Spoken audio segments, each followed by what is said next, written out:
Ladies and gentlemen, hello and welcome to The Fool and the Philosopher. The Philosopher and The Fool. I had an interesting encounter at the grocery store last evening. So, went to buy beef and peas and broccoli.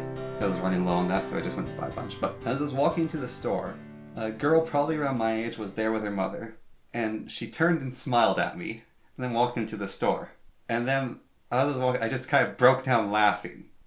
And while I was thinking about the whole, like, she smiled at me, I just felt all warm and fuzzy in time side. And I was thinking about the whole thing, like, girl smiles at a guy, and it's like, that makes his, like, that's all he thinks about for the next hour.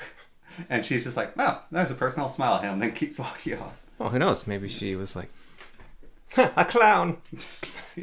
Yay! Or, that's a fancy, handsome? That's a handsome fellow right there. He looks like, if you just tweaked him a little bit, his brother could be real. But I actually felt kind of awkward about it, because just as I was like continuing my shopping, I was just chuckling. What's that word? Enunciate a little bit more there. All right then. Yes, British only. Tally-ho! Tally-ho. No, just you were, your nose seems smells a bit stuffed. It is a little stuffed. There's smoke everywhere. Yes. Like your tum.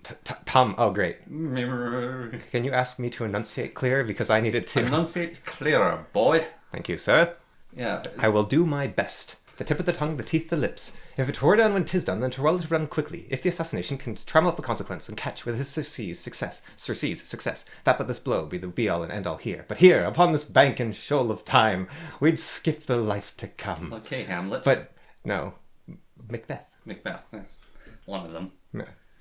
One of the bars. I just found it very funny in the moment of just that whole thing, like, going through my head. It's like, oh, she smiled at me. Oh!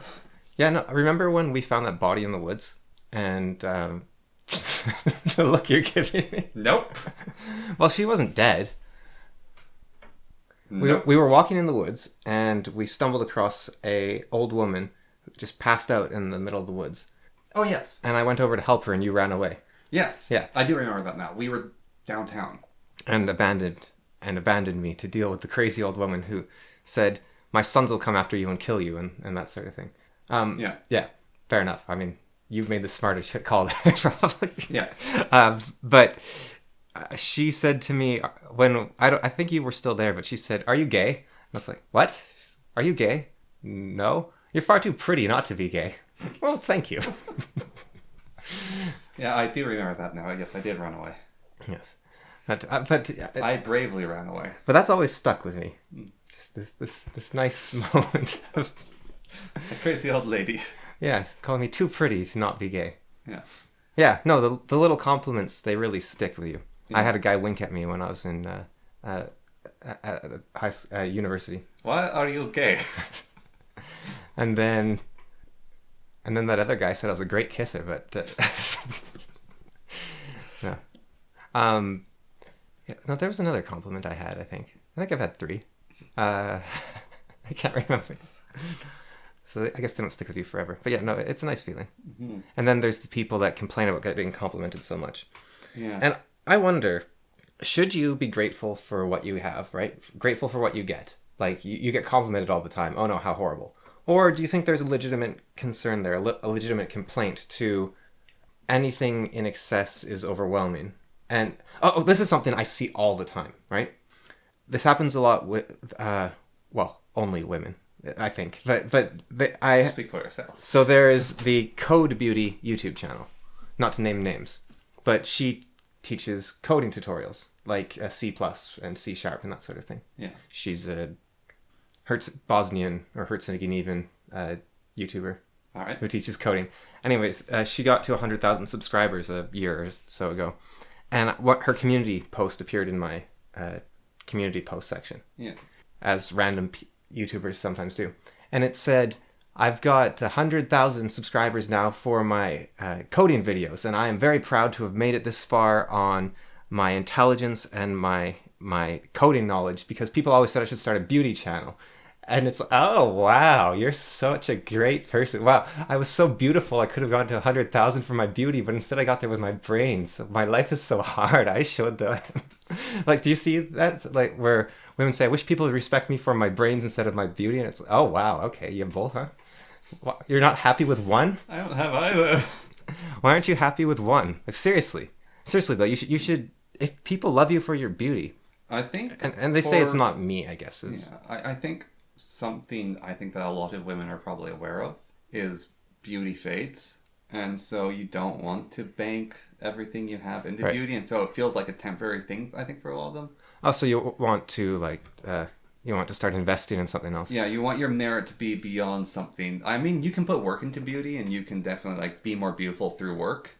Yeah. But I don't know if beauty does fade. You look at, like, Shakira. yeah, She's 40 something now, 45. yeah. Looks the same as she did when she was 20. And then you take Dame Judi Dench, and gorgeous. but in a way she is, right? There's this presence to her where you Yeah. look at her and you say, wow, look at that steel behind her eyes. Yes. And I think a lot of women, you won't be the same kind of beautiful, but you can age gracefully and be beautiful at any age. You, like the Queen. Mm-hmm. The Queen was beautiful her whole life. Yes. God bless, rest her soul. Yes. But she had this look of And her voice had a force to it. yeah. And so I guess that's you're saying cultivating presence and whatnot. But I think even just purely on looks, you can cultivate. You know, Rodolphe said it. The person with the crooked chin and the crooked teeth and the hairy chin part of and that fat actually is, especially for older people. will be beautiful all their life. Yeah, I think especially for older people, though, the people who actually have cultivated themselves Yeah. look good when they're older. Like, But you look at someone like Madonna, yeah, and she has held tooth and claw onto her youth, yeah, and it hasn't worked out for her No. in a lot of ways, which is quite sad and unfortunate. And it's almost like that Macbeth line where I've wandered so far in blood now, I don't, it's as far to go on as it is to turn around, sort of thing. Like, yeah. Well, I don't know. What's she going to do? Is she going to suddenly stop and be graceful? That'd be great, but... I don't know if she can with what she's done. Well, that's the problem. And she might think that, and so she just keeps trying to fix what she's done. Yes. But maybe you can just... Oh, I think if you own it, it's a good first step. Just say... On Adrian, I actually had a question for you on that. It's a hypothetical. So, you're dropped into Middle Earth, right? And it's like before the War of the Ring, like quite a bit before the War of the Ring. So, you're given a choice to go to Lothlorien or Rivendell. Yeah. Which place do you think, as a human, you'd live longer in? Lothlorien, I guess? Because Rivendell has the king, Elrond. who's the best healer on Earth. Yeah, and he has the Ring of Healing. But Lothlorien has Galadriel with the Ring of Preservation. Yeah, I was just wondering, like, which one do you think would make a human live longer? Elrond's Ring of Healing or Lothlorien's Ring of Preservation? I think you would live longer in Lothlorien, but I'd prefer to live in Rivendell. Yeah, well, do you think you would be stretched out and thin like the One Ring makes you if you were in Lothlorien as a mortal for too long? I don't think... the way I see Lothlorien, and maybe this is not the correct interpretation, but I see it almost as a time stop rather than the ring is sustaining your life unnaturally. Yeah. So it's sort of pulling you through time. And no, Lothlorien is definitely a slice of time of Elvenwood. Whereas Lothlorien, I don't know if humans would even like it there because there's no growth, there's no change. Well, the hobbits seem to enjoy Lothlorien. Like, it's always fall there. And yeah, like, to visit it'd be beautiful. But you're there for 4 years and it's fall all the time. And But it's preservation, so the feeling of goodness is preserved there because one of the things... Or is it not fall? Not idly do the leaves of Lothlorien fall. No, they do fall everywhere. Idly do the leaves of Lothlorien fall. But they're constantly on the trees as well. It's like a constant fall. Right. Where did they come from? They grow back. They grow back dead? No, they're always yellow and they fall yellow. Yeah, but you need chlorophyll to absorb sunlight. Ooh. So there's this point where... Bunch of undead trees. The hobbits... I'm re-listening to the books right now. And the hobbits meet the elves on the path. So this is in between them getting to Bree. Actually, in between them getting to the Old Wood and the Shire. So there's only 3 of them. So it's Sam, Merry, and Frodo, I think. were the original three hobbits that set out from the Shire. And they encounter Gildor on the road with his companions. And they tell him, we saw black riders. And Gildor's like, oh, you best come with me for the night. And so they go, and all the hobbits are lying down. They're slowly falling asleep as the elves speak. And the elves are like, all right, the right stars are out. They snap their fingers. That fire combusts, basically, inside this area. And they all sit down. They have a meal. And when they're talking about the elven food, it's described as amazing. It's like better food than you've ever had. But one of the other things that's described about elven food, we said this, let's talk about hell. One of the parts of hell is you don't get used to the pain. Yeah. Is the elven food. You can eat as much until you're full and be sated with it, and never would you grow bored of it. And I was just like, it's not this, every bite is as good as the first time you tried it. That's the description of elven food. Well, the elves in general are absolutely magical beings. Yeah. Like when Faramir looks at Frodo and says, "You're an elf friend. I can see the sparkle behind your eyes." Yeah. Because if you become a friend of the elves, your appearance is forever changed. Yeah. And Frodo is a friend of the elves. That's something the movies didn't really do. It's really hard to do. Yeah. So they got as close as they could. Like those two gorgeous actors they got for both Galadriel and Arwen. Halfdeer. Pardon? Oh, Halfdeer. Yeah, those two gorgeous Arwen and Galadriel. Yeah. I mean, Elrond, they kind of... Mr. Angry Eyebrows did a good job. No, I think Elrond was great. Yeah. But... Like, no, the elves look amazing. Yeah. What they didn't do is the presence of the elves is... They did... Like, when they showed the elves receding into the west, that was a good showing. Yeah. But Legolas seems so much more mortal than... Yes, he does. Elves are meant to be. Yeah, so when they're in the Hall of Fire and they're listening to the elves sing... So Frodo's sitting there, and Bilbo and Strider have gone off to talk about Bilbo's song. And so he's just sitting there, he's listening to the elves sing, and it makes him fall asleep. They're singing. However, their singing penetrates your dreams to make you dream about what they are singing. And Bilbo later tells him, yes, when you first get to Rivendell, you have to get used to like the presence of Rivendell. You just want to sleep all the time while you're here to begin with, because like you can actually relax in Riverdale. It's the last homely home. Rivendell, yeah. Yeah, Rivendell. And then, not Archie's hometown. Yeah, sorry. And then when Bilbo sings his song or chants his verses about Elrond's dad, the elves ask him, hey, sing it again. He's like, I'm too tired to sing it again. They're like, I'm surprised they asked me to sing again. Usually they listen to me once to humor me. And he's saying that sort of tongue-in-cheek. However, the elves are actually delighted by his singing, even if it's not elven singing, and theirs is like a completely different tier of singing. They're still, like, elves are actually... Well, that's one of the really good things he does in general, like Tolkien, his characters in general. But elves are not two-faced. So they're like, if they say, oh yeah, that was amazing. Yeah, it was amazing. You did a really good job, mortal. So would you rather live in Rivendell or Lothlorien yourself? I think I would prefer Rivendell, because, well, as I said, Lothlorien's a stop in time, and like Lothlorien's beautiful. Like the description of it in the books is amazing, and it's probably a nice spot. However, but the description of Rivendell to me is just Rivendell.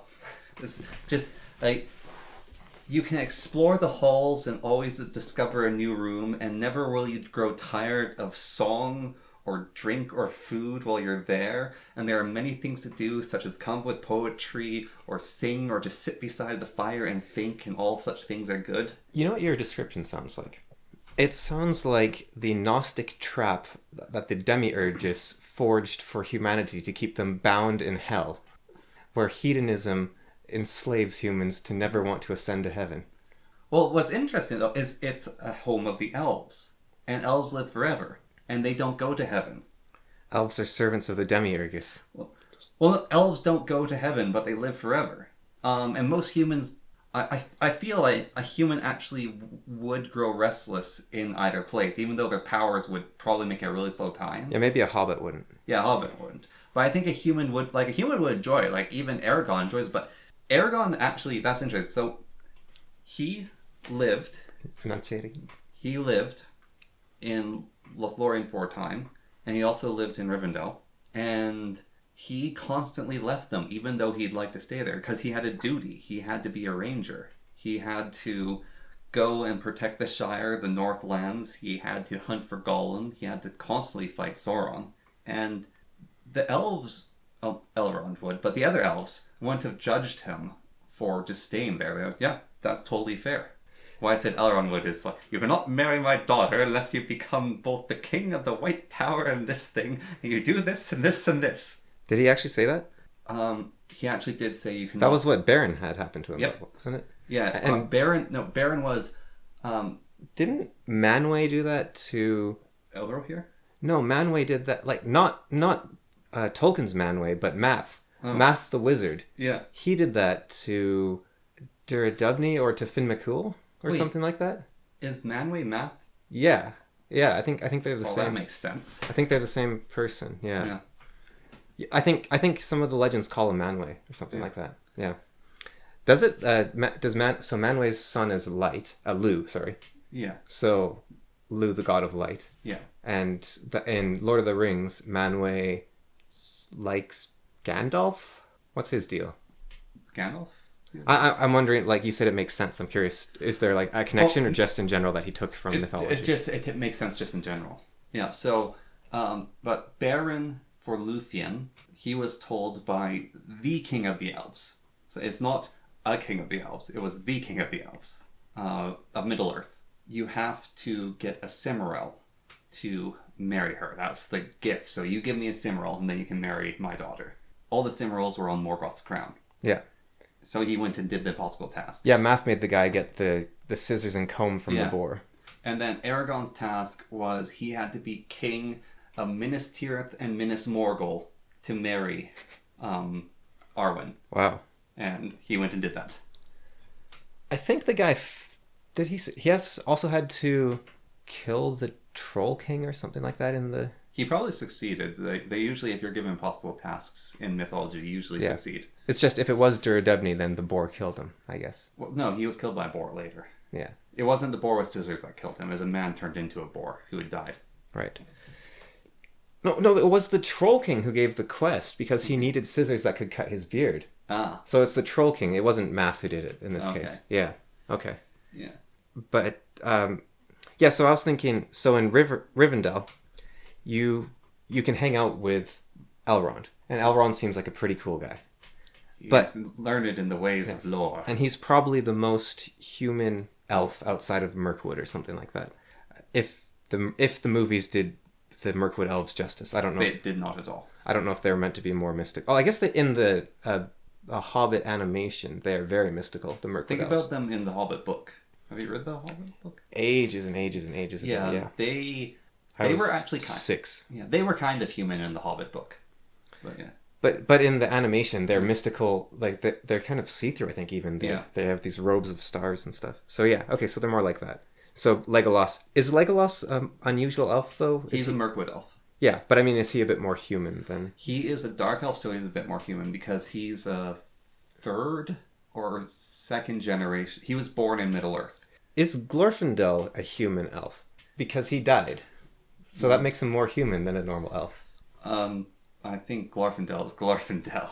There's not much to compare to him. And if elves die in combat, are they dead, or If an elf dies, is that just a shortcut to the Undying Lands? elves do not go to the Undying Lands when they die. They go to the Halls of Waiting, which has some fancy name, and the Halls of Waiting happens to be in the Undying Lands. Right, and then they're not allowed to leave or something, or Basically. However, guy who I just forgot the name. Manwë? Not Manwë. The Glorfindel. Glorfindel. I always forget his name. Glorfindel was allowed to leave the halls. So he died in Middle Earth fighting... I can't remember why I fought. But, It might have been a Balrog or something. yeah. He died in Middle Earth. He's one of 2 elves that got to come back to life.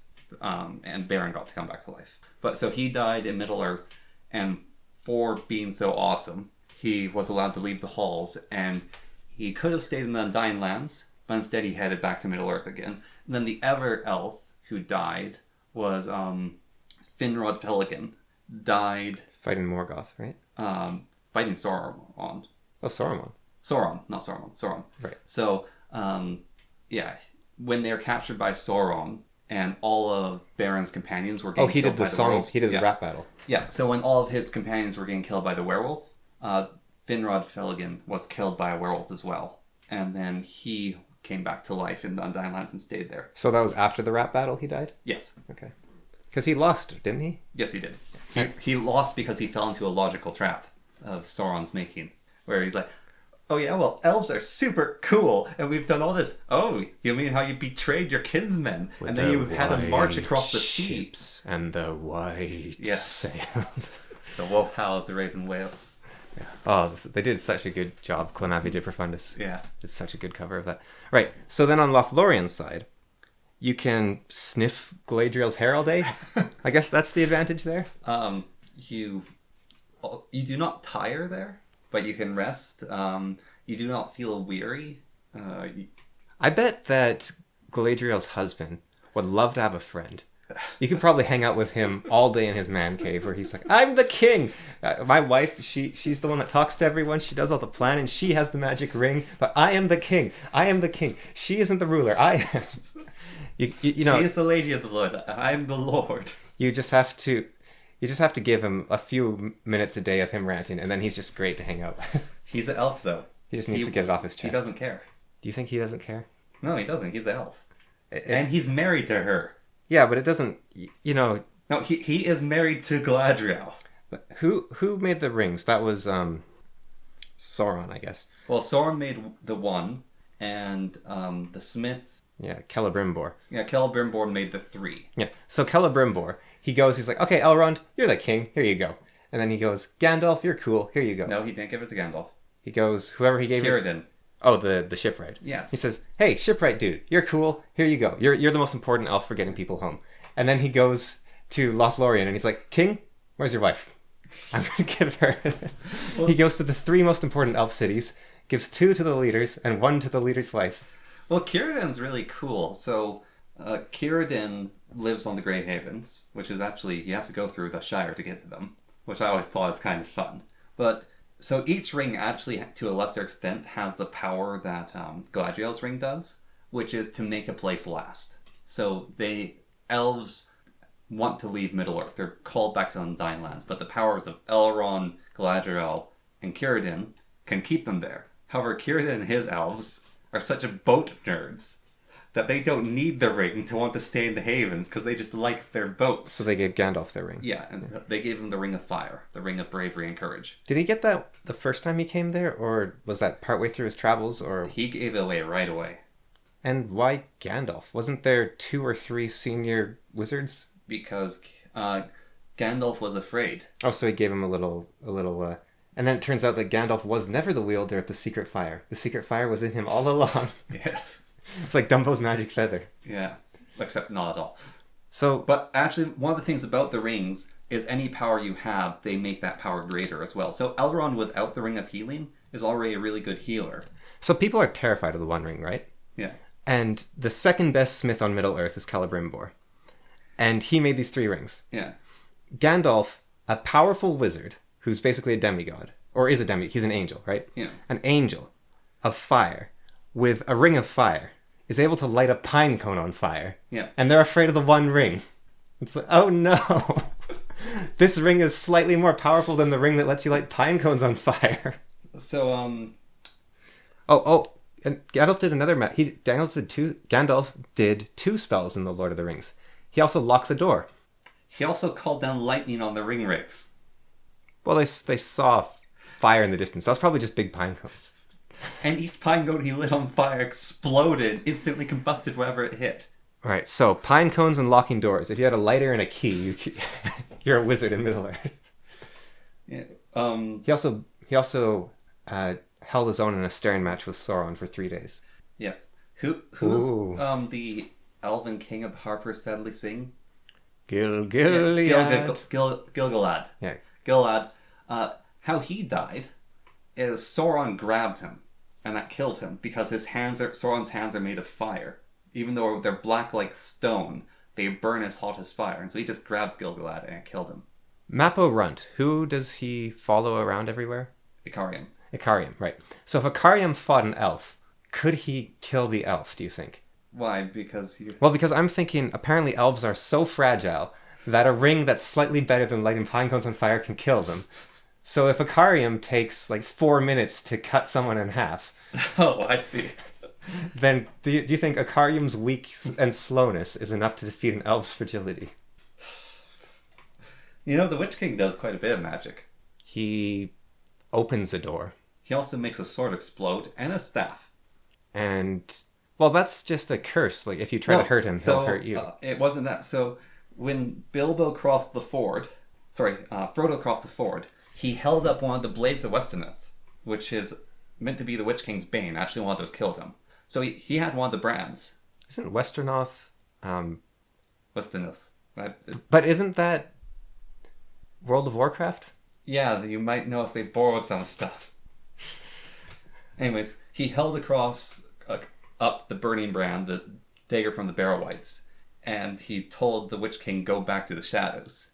And the Witch King laughed at him and said, come to us, come to us. And he raised his hand, and the dagger exploded. Oh, well, that's probably because he's the Witch King. Or the Wraith. He's the leader of the Wraiths, right? So he's probably in control of Wraith stuff. Yeah, so the Witch King's... Well, he's also the best wizard, right? He's the Witch King. The others are just wizards. He's a sorcerer. They're not the Wizard Kings. No, it's a very important distinction. He's a sorcerer, not a wizard. Wizards are only angels. Right, but he's the best wizard. Wait, isn't Faramir and Denethor a wizard? No, they're learned in the ways of magic. I'm pretty sure it said they were wizards at one point. They are like wizards in their skills, and they know magic. I'm pretty sure it said Denethor was a wizard. Also, Gandalf creates light. Does he? Yep. He can illuminate his staff. Okay, so you need a flashlight and a lighter. And him closing, he put a magic ward on the door. Yeah, he locked a door. And the Balrog unlocked the door. And he made Aragorn's sword superheat, and he had to drop it. And he deflected arrows. Right, but you can deflect arrows without magic. He deflected the arrows with magic, and also you can heat the sword with a lighter. He heated up the reforged sword of Elendil. While I'm doing my stupid Harry Potter and the Methods of Rationality fanfic, so spells in The Lord of the Rings can only be cast once, right? Kind of. Great works can only happen once. Yes. So, the Witch King opens a door. That's his greatest spell, right? I think his greatest... Or maybe blocking out the sun. Oh, that was Sauron, though. I think. Yeah, I mean, his black breath is pretty nasty, too. No, but I think his opening... his greatest spell is probably, breaking the gate. So, opening a door. So, his greatest spell ever is Knock. Level 1 spell. Okay. But he can't cast that. That's a what are those things called when movies do that? It's like a loophole, but the opposite. Plot failure, plot inconsistency. You know, when you go against the rules of the narrative itself? Because someone already opened a door. The Balrog? The Balrog opened a door. And Gandalf can't lock the door because someone already locked the gates to whatever that city's called. It's actually... The same spell can be cast many times. It's... The great arts are lost. There's no rule in Lord of the Rings or Tolkien's works that says you can't do it again. That's just an assumption people have made because never again shall people make something as great, or never as work should be done that it was. You know, they're awfully depressive about that in Lord of the Rings. It's one of the main things I don't like is how they say, this is Denethor, and never again shall a man be as great. And then they say, this is Shadowfax, and never again shall a horse be as great. But the thing is, the existence of Denethor and Shadowfax show that even though everything fades to the west and everything fades and new ages come, the greatest horse ever came after all the other great horses faded. And the greatest man ever, well, a man equal to the other great men. Yeah. Because Baron's probably the greatest man. But Denethor is equal to the... He's equal to Aragorn. He's equal to the Black Numenors. Yeah. Without... being one. Yeah. And Denethor... so Denethor appeared. Yeah. And then Immraldus as well isn't a slouch, or whatever his name is, the Shining Prince. Yeah. Also, But he's more of an elf. I think he's a quarter elf or something. Yeah. When... What's his name? Gloin was talking with Frodo. He was saying, you should see the works of the Lonely Mountain. Long have we lost the arts of how to make mail and weapons like our forefathers did. So he's saying we're not as good as forgers, but our works of stone and wall and statue are greater than they ever achieved. you should see the halls and the lampways and the statues and the buildings we have made. And then Helm's Deep becomes the greatest ever.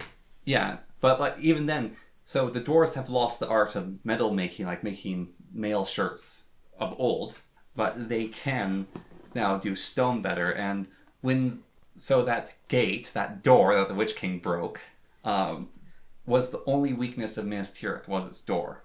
And that door is basically indestructible door. But his spell plus Grom the hammer broke it. And then the dwarves remade that door out of mithril for the men of Gondor. And it is stronger than it ever was. So Minas Tirith is basically now unsiegeable. Well, that's another thing, actually, isn't it? That Aragorn's sword was reforged by the elves to be better than it was before. Yes. Yeah. So the Flame of the West. That is interesting because that's kind of how human history actually goes, right? Yeah. We look at the cow fetish people, the Minoans, and they had jewelry that we can't make today with such fine detailing that we can do today with very specialized equipment, but it's very rarely done. But they were doing that thousands of years ago somehow. And we look at the Denisovans, and they seem to be doing not on that level, but they were still doing something special. Well, and the Egyptians were doing stuff that we can only do with lasers and diamonds. Even the Inca. The Inca with their stones, which you can't like slip a piece of paper between. Yeah, we can't do that. But we could make a plane better than the Incas. Yeah. And we can make ships better than the Minoans. And we can also, even on the jewelry front, maybe the Minoans could do finer jewelry than us in a lot of ways, but we can... gold is so much easier for us to get, or diamonds, or anything. I think Tolkien recognized that, like, partly with old myths, but as well, just because he was a historian. Like, he was a linguist historian. It's interesting how things rise and fall. Yeah. So in the Traveler in Black, he grants wishes of those that speak their wishes around him. And he's, like I said before in the previous episode or 2 episodes ago, he's kind of a jerk genie. Like, he will grant a frit. He'll grant your wish in a horrible way. So he's a frit more. Well, he's not doing it out of malice, because Frits do it out of malice. Yeah. He's doing it to teach you a lesson. No, he's trying to grant your wish, but it's really interesting.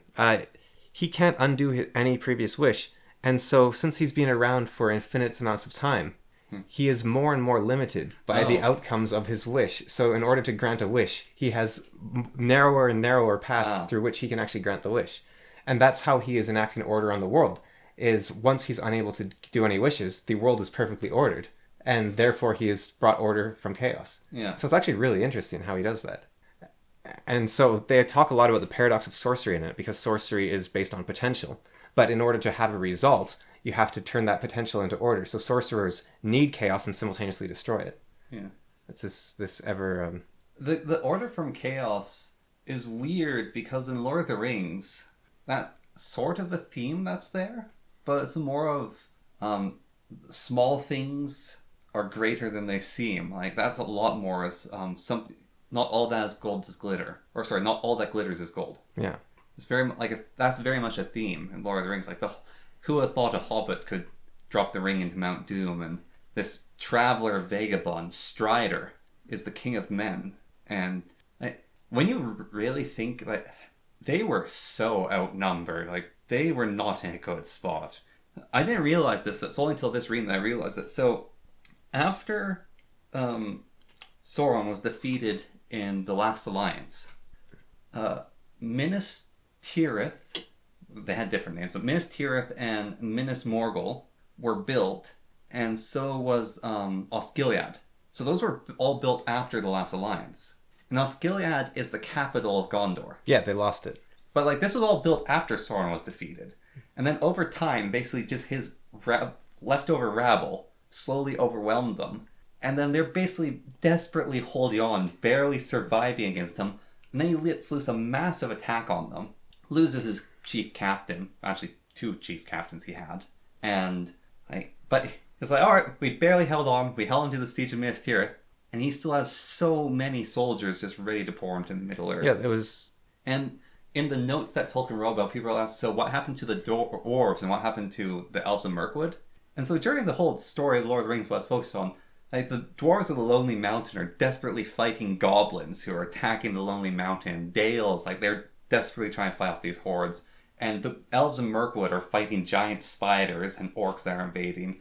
And the rangers are fighting soldiers coming from Minas Arnor. Sorry, Arnor, the Witch King's hold. Angband. Yeah, Angband. So they're fighting huge enemies from Angband. And, like, basically everywhere people are barely holding on. Even Lothlorien, like, the only reason it's not under siege is Galadriel. Angmar, I guess. Yeah, Angmar. Yeah. Yeah. The only reason Lothlorien's not being attacked is because Galadriel's there. And orcs are actually coming out, like, this is after they travel through it, but orcs are coming out of the mountain where the Balrog is and attacking Rivendell. Like, everywhere is under siege. Yeah. Only the destruction of the ring. And the Pirates of Peligir coast are raiding Immraldus' lands. Yeah. Or whatever. Yeah. Yeah, and only the destruction of the ring and the breaking of the Black Tower stops it. That's actually... Do you know how big the Black Tower is? Okay, so the tower that Sauron's in, which they portrayed in the movie having the giant eye on top of it, we have nothing on Earth that compares to the size of that thing. It is ridiculously tall. What about, like, the Eiffel Tower? This thing is, I think it's 4 kilometers tall, the Black Tower, and its base is ridiculously wide. And another thing about the Black Tower is it is deeper than it is tall. How tall is Skytree? I think it's almost 2 kilometers or something. Yeah, Stupid. No, it can't be that tall, can it? Maybe it's like half a mile tall. Or I don't think the Black Tower is 4 kilometers tall, but like it is bigger than anything we've built. No, I'm Skytree. I'm thinking. I know. I think Skytree might be half a mile or something. No, it can't be half. Maybe it is. That seems too tall. Yeah, the Black Tower is just dumb how big it is, and like when it got destroyed by the One Ring being broken because its foundations were made by its power.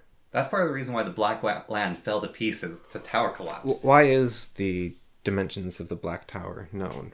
I can't remember why. Because that is interesting. I wonder if it's meant to be the Tower of Babel or something like that. Yeah. Because the Tower of Babel is very large as well, right? Yeah. Well, there's always the argument about Enkellogon, the Black, because when he fell, he destroyed the mountain he landed on. But people say, well, the writing actually says he destroyed Angband, the fortress of the enemy. Right. And so he's like, he only destroyed the fortress.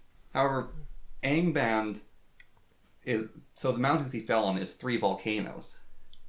And Angband encompasses all of those things and is completely underneath them. And so when Enkellogon fell on them, he destroyed all of Angband. Maybe he's very heavy. Well, he was huge. He blocked out the sky in the War of Wrath. He's just a little guy that's very, very heavy. He was meant to be a trump card. Or he's made of, like, plutonium or something. No, he is so absurdly big. Also, what I actually understand... So, the boat, that has a Semirole on it. So, I remember a while back, I may have told you about this, but someone was saying, why don't the elves have cars or airplanes? And one, they don't need them because you can take an elven road and you can go like hundreds of kilometers while just traveling normal pace.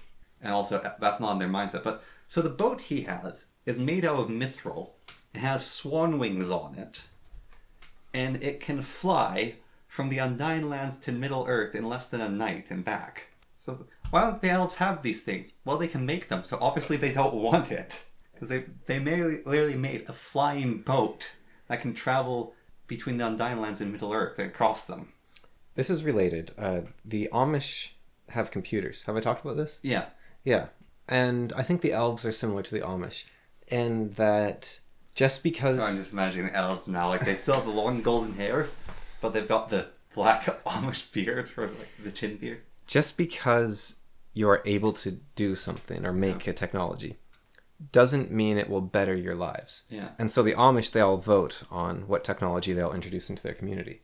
And so the computers they have are very task specific and they're very durable. They're made of bronze, a lot of them, I think, or something like that.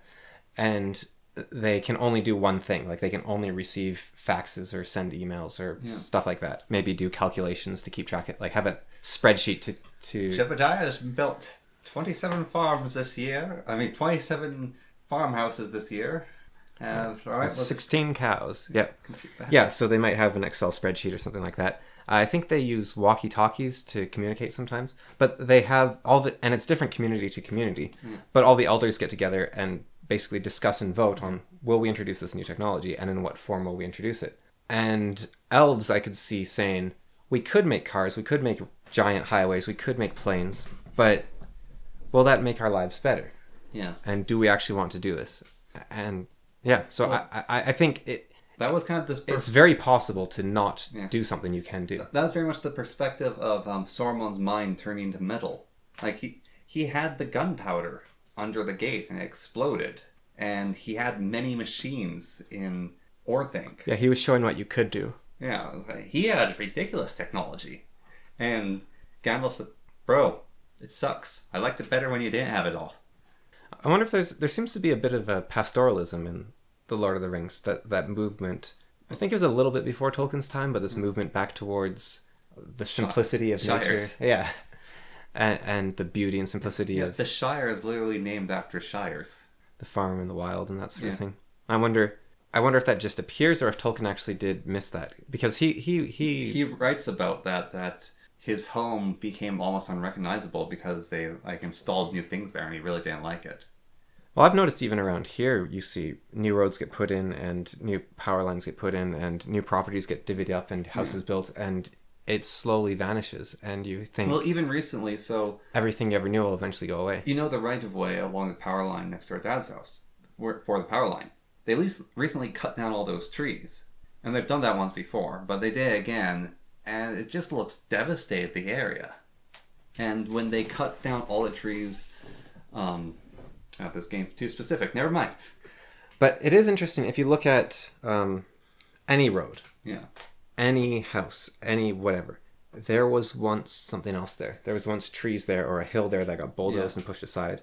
There was, and someone else might have called that place their little special hill that they sat on, or their little path, and maybe there was a special path 10,000 years ago that eventually became a woods, and now it's a special path again. Well, I think about that sometimes when I wander around, I'm by a point on the river that's accessible by road, or just walking through a place, and I was like, I wonder what this landscape would look like if we just removed all the buildings nearby and just the trees had grown as they would have. What would then be here?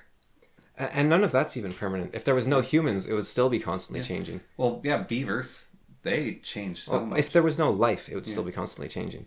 There's rain and there's wind and there's earthquakes and there's things move, lakes drain, rivers move.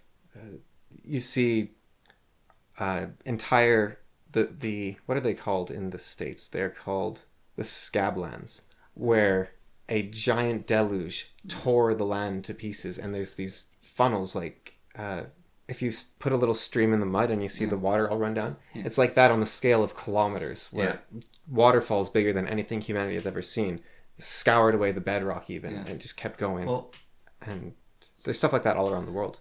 I didn't know this about the Nahan, but the rivers there, so the Nahani River, is older than the mountains. And that's just so cool. How's that work? So, because you know how tectonic shift and mountains slowly push up? Supposedly, yeah. Yeah, supposedly. Well, they have measured the growth of mountains. Yeah, but it could be all Randall Thor.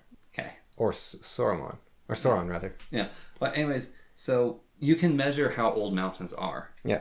And looking at the carved away area that this river has been through and how it's formed, basically they think the mountains have grown and the rivers have stayed in place. So the Nahan is actually a ridiculously fast river because it's basically carved through stone. And it's just these cliffs all around it. At what point is...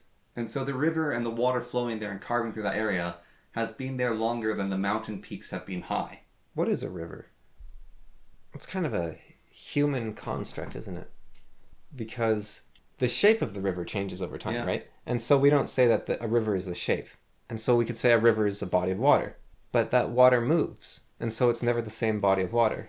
Yeah. And so you could say a river is a path, but that path changes. The river is a journey. But once you've gone on the journey, then the journey's... Well, some rivers end. And sometimes the journey moves. Right, but I mean, if you're pointing out a river, you're pointing out a stationary thing. If you're pointing at the journey, then the river's already out in the ocean. No, the river is the concept of the journey. Yeah, like a path. Yes. Yeah, but the path moves. That's why I say it's a journey, because it's constantly changing. A journey can take you can like start in a place, head there, and then head back. Like a journey can be there and back again. But rivers, you don't go there and back on a river. Rivers go. Well, you do. Water evaporates, it comes back, it drops back down to the river and flows. But it drops down in a different spot and follows a different path. But it's still a journey. It's going. But it's not going there and back again. It's going elsewhere and to a different place altogether. Well, it's the closest metaphor I could come up with. The idea, I was... Maybe a river is a river. Someone had this really interesting comment in a chat I was looking at where he said, why is it that you're never yourself? Like, oh, I'm sorry I wasn't myself. He said, why aren't people ever themselves? Like, oh, I was myself here. And then the idea even of having a self, because you're constantly changing, and your mood changes based on your environment and what's going on in your life, and how you view something changes based on what you know and also just your mood. And so you're never a consistent being. And so to say I am not myself is almost well, duh, you're never yourself. But then what is yourself if you're never yourself? And you can say, well, yourself is therefore, he described it, I think, as a vector rather than a point. So yourself is the direction and speed you are moving, not where you are. So people describe, I think I wrote this down actually somewhere, something similar. People teach paths rather than prescriptions. So you I don't know if you're still doing it, but you were doing a diet thing, right? Yeah. And so if someone says to you, looking good right now, right? Let's say. And I ask you, so are you done with the diet, or do you want to keep doing it? Or I'm still doing it. Yeah. Okay, so you want to keep doing it. So if I say looking good, I'm not saying you're done, you've done it, right? Yeah. I'm saying you're on the right path. Yeah. And so compliments are actually trajectory based, and they're relative, right? It's like if you take you take Henry Cavill, right? And you take half his muscle mass away, and you like blacken one of his eyes. If you walk up to him and say looking good, because he probably still would look pretty good, right? But he's not looking good. He's looking terrible for a Henry Cavill. Yeah.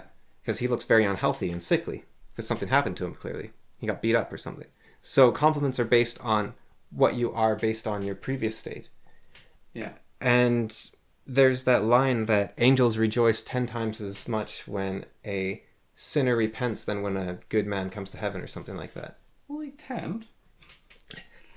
And so we observe, and that's why prescriptions don't work. You can't have 10 commandments and say, do this. You have to say why you do this, right? Because then you can build a new prescription each time. Yeah. If you say do not kill, then it's like, okay, I'll follow that but at some point it won't make sense to me, and then I'll doubt the whole religion, Well, instead of saying do not kill because. That's what Jesus is all about. That's why Jesus showed up, is to fix the 10 Commandments, because they didn't work. Yeah, and he was there to say, here's the spirit, not the letter. Because the Pharisees, they became obsessed with the letter. Yeah. When the Bible was trying to teach, okay, this is where we want you to move towards. Yeah. It's the finger moon thing again, of course. But you have Terry Pratchett, he said, those who seek the truth make far better companions than those who think they've found it. Yeah. You're always journeying. It's always towards the infinite sandwich. I was editing our podcast. I thank you for the compliment, actually. Oh, which one was that?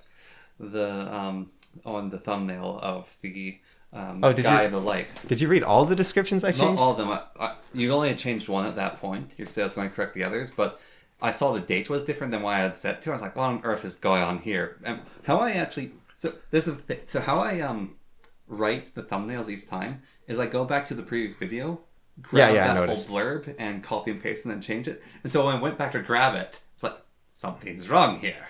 And so I read all that. Yeah, no, because I edited like 40 or something of them. Yeah, I only saw the first one you did, and that's when you only had done one of them. Yeah, well, I still haven't changed the numbers. The numbers are still wrong. But we had 3 episode 100s, and then we had doubles of a bunch of different episodes. I was like, And so I straightened it all out, and suddenly we had like 6 more episodes. But then I realized, I didn't look at the first 60 episodes, and there was doubles in there too. So now everything is off by 2. Yeah. And so now I have to go back and change all 129 episodes at some point. And I tried to find a tool to do that en masse, but a lot of them want you to sign up, and I don't know why YouTube doesn't have something built in for that. But anyways, you complimented my arts that That was the one based off... Oh yeah, the Believer one. Yeah, that was based off, what's his name? Sistine Chapel Man.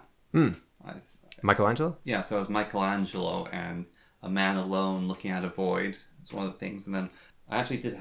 You can't get those images individually. As like one. So I had to get 2 images and put them together.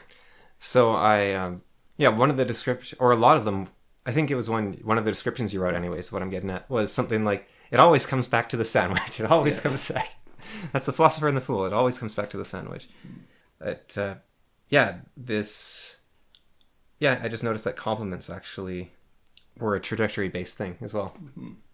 Yes, but thank you for complimenting the art that I didn't do. Oh, you're welcome. Well, no, it's about composition, right? Mm-hmm. Art is composition. You can be a fantastic drawer that can draw something completely photorealistic, but if you don't choose an interesting subject, you can at least admire the skill, but there's not much else there. Yeah. Whereas an amateur who can make something interesting is... Like, you look at Picasso, right? You look at his early work, and he is very, very good at making, like, photorealistic paintings, basically. And I think he realized this about himself. He was like, this isn't interesting. I'm just copying stuff. I need to actually make some... Like, you showed me that painter who took, like, 15 years to... 3 years. Or whatever. Yeah, 3 years to paint a picture of someone in a garden. And his paintings are kind of boring. Like, they didn't have cameras back then, so he was useful to have around. Yeah. But he's literally just making photos. Mm-hmm. Like, they're exactly what he saw, which is impressive. Yeah. But he's not saying much at all with most of his pictures. Yeah. And you look at someone like Turner, and his pictures, they can look like a blotch of color, but they're... he's not a postmodernist or anything, but his pictures are very muddy, but you look at them and you go, wow, there's majesty there. Given that I was using stable diffusion, compared to the majority of the stable diffusion art, this is quite different because it wasn't an attractive Asian woman. Well, stable diffusion, a lot of people think AI art is churning out masterpieces, right? Yeah. And it can churn out very good-looking pictures on a sort of technical perspective of this looks realistic or this looks interesting. But a lot of it is quiche, I think is the term, which is to say it's just sort of appealing to the lowest common denominator. There's nothing actually meaningful behind it. But a lot of people then say, realize that step, and they say, oh, so AI art is all just garbage and it's terrible. But then you look at these AI art, that first picture where the guy won the art contest, and people didn't realize what he had done. Yeah. That wasn't because the AI got lucky. That was because if you making a good AI art picture takes a human input. You need to be able to say, this goes here, and this goes here, and this goes here. Even with the quiche, as you call it, you are not looking at the library of 20 unposted images, because that was the one. So they made a bunch of images, and that was the one that spoke to them for them to take out. Yeah, 20, more, probably thousands. Yeah. And the other thing is, you're not looking at most good images. The person has painted an image ahead of time that they're then running through the AI, and then they go back and they in-paint, and they paint themselves, and they draw, and they touch up in Photoshop, and then they get a second image, and they photo bash them together, and then they run that through again. There's a lot going on. Well, almost, like, some of them I don't, but almost all of them I'm photo bashing. Like, I use the AI to create it, and then I photo bash. Like, that one with the Believer in God, that was 2 images I photo bashed together, and also... Actually, I did have to do in-painting because some of their faces of the people in the crowd were horrific, and they had some mutant arms, and so I had to get rid of those. Yeah, so there's a lot of touching up. There's a lot of going back and redoing. And then composition. You might take, okay, this person in the crowd looks interesting. I'll take them and I'll put them in this bigger scene. Well, I was actually thinking people with graphic design degrees can actually do probably a really good job with stable diffusion.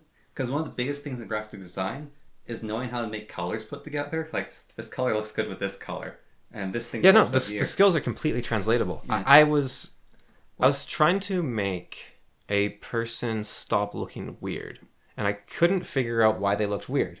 Right, like their thumb looked weird, but I knew that looked weird. So I was trying to fix the thumb, and I got the thumb mostly fixed. But I was looking at them, and I was like, they look weird, and I don't know why. And I'm not a good enough artist to actually know how to fix this. So I had to look up a bunch of reference pictures of a human and say, oh, their torso is twice as long as it should be. Which you think would be obvious, but it wasn't. One of the biggest ones is them against the background. Like the contrast, or? Yeah, the contrast.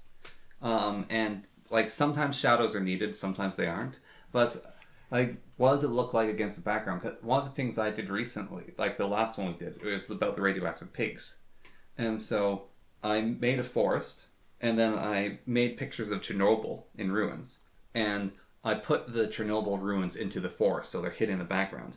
And then I had it produce a mutant hog. And I put the hog in, but the pig was the same color as the background. And so I had to change the pig's color slightly, and then it still didn't look right because the pig just didn't stand out. So I made it glow green, and then you could actually see the pig, because even though the whole background was green, it was unnaturally green. It's easier when you have a podcast to pull from. Yeah. But the other aspect, I'm not saying it's everything, but the other aspect is to make art, you need inspiration. Yeah. Right? So you can sit down at your computer, and let's say the AI can even do completely deep, meaningful pictures, right?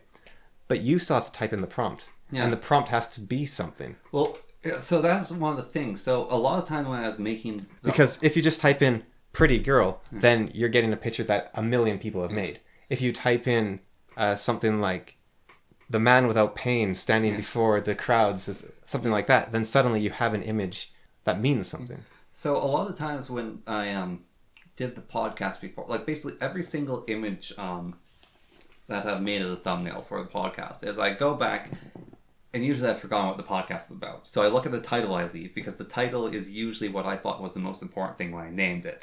And sometimes I realize this is a terrible name, and so I have to re-listen to them to find a different name or a different point. But anyway, so I listen to that. Then I get the inspiration. And in my head, I basically know what I want to make. And so then, beforehand, I either had to do my drawings, which had their own style of the potato people, or I had to go find images and make that thing I had in my head. Is the potato people a style? So do you remember that Jordan Peterson? Have you seen that Jordan Peterson talk where he says when he's talking about writing, and he says, "Your writing's terrible," and say, "No, it's not terrible. That's my style." And so, that's not a style. You don't know how to write. And I'm not saying you don't know how to draw, but I'm saying those pictures, would that qualify as a style? That was a stylistic choice due to my lack of skill. It was so basically what happened is I looked at how someone drew cartoon characters and how simplistic they made them, and they still look good. And this person's a master artist. I was like, all right. So what I had to do is I was like,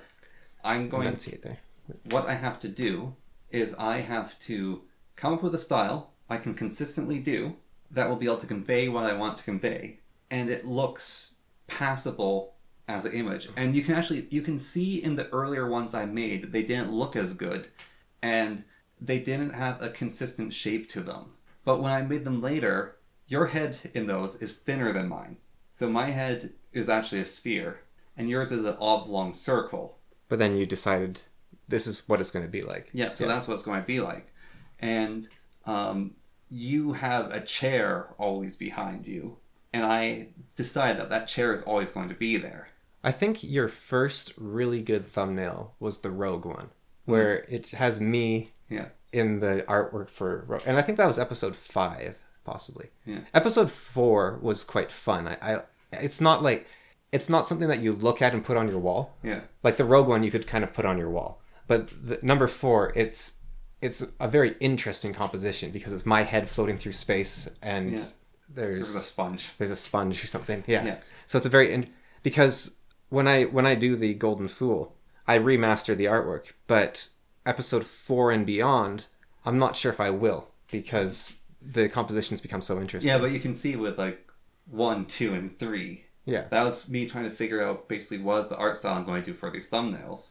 And my remaster, all I do basically is add perspective, because you had like a table where you could see all legs equally. Yeah. It looked like a spider almost. Yeah. Yeah, and so I just made it so that it was a normal table. Yeah. I mean, Picasso got away with it, but yeah, and yeah, that's the. So yeah, eventually, and yeah, when you look at like, you have the one of us, you used it like 10 times of us doing the podcast. Yeah. That one, it's the same cartoony Picture, art style. Well, but it's the same picture actually. That is literally me copying. Yeah, but I mean, it's the same cartoony art style as the first 4 thumbnails, but it's been refined to a point where it's like, oh yeah, that's a drawing. That I would call a style, probably. Yeah. And I mean, I might use it again in the future. It's just it hasn't come up to like that's appropriate for me to use again. That's one of the things. I like the variety, but I mean, you're doing so much work that I can't complain about anything. Yeah, like I said, if it comes up again, there's always variety. Like some images, I think it was about 5 ago or 6 ago, I actually didn't use the AI. I just drew it. Because like I already have the images I need, so I'm just going to gather those images. I actually didn't use an AI. That's such a crazy thing to say because, what was it? 3 months ago when that wasn't an option? It was a little more than 3. I've been using them for a while. But they've gotten so much better. Well, no, you got Stable Diffusion working in, what, May? April? I got working around Christmas. Right, you were doing those Heroes of Might and Magic things. Yeah, I got 11.11 working around May. But your, you weren't... Was the Atlantis one done with the automatic 11.11, or was that... The Atlantis one was done with Stable Diffusion, one of the very first release versions, and a few of my subscription tokens for Midjourney. And I think that's the first one that I used the AI for the artwork of the thumbnails. Normally we just stole classical art. Yeah. Or like The Fall of Rome. Yeah. Well, I love the episode on death where we actually we animated a whole hour of his eyeballs glowing. And the thing is, I don't think... Well, I don't know if anyone will ever notice that there's an hour-long animation in that video. The pig in the latest one, it's radioactive and glows green. Oh, yeah. And so it actually pulses green. I've done that a few times where things pulse, so yeah. And it's just such a unnecessary detail. It's great. Oh, that'd be so much work. But I was just thinking, if I keep remastering, right? Yeah. I could make the galaxy move for episode 4. And then for the stained glass window episode that I made, I could make a light shine through it. That'd be so cool. If you don't... You know what we do when we do that, though? Instead of using... We 100 times the size of the video file. Yes. Instead of using Premiere Pro, you want to use Adobe After Effects for those kinds of animations if you want to really figure out how to do that. Or Blender. Yeah. Get the free version. I mean, maybe by the point you get around to that, you can go to AI. Hey. Yeah, who knows? Or just... there's probably filters even in basic video editors that you can just slap on. Well, that's what I say. I use Kden Live, which is based on Premiere. You see these images, they're really cool. So it's usually a fantasy thing. So it has an attractive woman, let's say, and she's standing there and she's moving slightly, like her arms are going up and down. Enunciate. My mouth is full of spittle because of the air. I'm having a lot of trouble. I have to keep swallowing. No, I'll interrupt after. Yeah. So the background is shifting slightly, so it's rotating behind her slightly. And there's leaves blowing past her, and her arms moving up and around, and her hair is blowing in the wind. And it's like, oh, that's so cool. So in After Effects, she's basically like a puppet that's put on top of an image that they're just slowly sliding along. And then they drew some leaves, and they have them come across her. And her arm is being covered in pins, and it's being turned into a skeleton, and it's being deformed to move up. And they drew it so it could be deformed. And sometimes her arm might actually be a separate image. And there's more drawn underneath that image. So you can move it up without stretches appearing. The thing that blows my mind about those, though, is I have seen on the Sitch and Adams show, for example, someone will make fan art. Yeah. And then a completely different party will come along and make it move like that. Yeah. But they'll make stuff move out from behind things. Which... They had to redraw the whole picture or something? You have to cut out so let's say it's Stitch and the art's behind him. Yeah. Stitch is has the upset face, right? Yeah, Stitch. Yeah, Stitch. So you cut out Stitch, so you copy and paste them, you put them on a different layer, and then you basically blank that so it doesn't appear. And then you draw the background that's left behind him. So you have to redraw that background. Yeah, and then you save that as a PNG. But to completely perfectly copy the style and the art, there's a lot of skill going into that. There is some Photoshop tools that actually do that have existed forever. But still, so you redraw it and then you use that Photoshop tool and it helps correct it a bit. I find it mind-blowing that, I think one that people have done is they make Adam shoot lasers from his eyes. Yeah. And so his face will glow and the lasers will shoot out. I cannot draw that laser effect. I've tried several times. I can get close to it, but it's not what I ever want it to be. And it looks like someone, hey, I took your artwork and I slapped a meme thing on it and uploaded it, right? Yeah. There is so much skill that is going into this thing that... Have you ever thought about this? There's all these memes online, right? Huge amounts of memes of these pictures. Have you ever made a meme? Well, a lot of people say made with Memetic. Right. And what Memetic is, or Memetics, is it's a library that has laser eye in it, and it has explosion, whatever, and it has crab. So it actually has all those, and so you can basically take it out of Memetics and slap it onto the images. But even then, It's still a lot of work. you look at all these memes and you look at them for half a second and you scroll past, you're like, that's kind of funny. And someone put like an hour into each image. And then that's just the basics, right? If you're taking, like the original Stone Toss comic or the left-wing version, they're used a lot, right, as templates. Or you take the Sword comic templates, or you take the Philosopher, more from my time, or that sort of thing. Someone had to, at some point, go out and draw a velociraptor with his claw on his chin, or someone had to, for the demotivational pictures, someone at some point had to go out and take a picture of the sunset. Yeah. There's so much work that goes into these things, and they're sent by so fast. It's like nobody... I actually hate it when I put AI art. I show people AI art, right? And they're like, oh yeah, that's kind of cool. One that really got to me, I spent so long working with ControlNet and repainting and inpainting to get the fingers just right. Yeah. And then someone was like, wow, AI can do fingers really good now. No, it can't. So, you know the guy who Internet Historian based his image after? Yeah. So, I remember watching an interview with him, and he has such a library of pictures of this guy. But it's like, he's an actual person, and he's very aware of what it is. Well, that's the thing. It blows my mind with Internet Historian and Soviet Womble, and also to a lesser degree, Mr. Samuel Streamer. They have text fly across the screen. They zoom in on what they're talking about. And it looks so effortless. Yeah. But I've tried to do that sort of thing, and it takes me like 15 minutes to get a little line of text go across. Well, yeah, no, when I see that, because I've done some of that stuff, like most of my animations actually use that. I believe in Premiere you can actually build like miniature effect programs, essentially. So you build them in After Effects, and then you can import them into things. Soviet Womble probably has something he can reuse a lot of the time. Yes, he does. But it's still...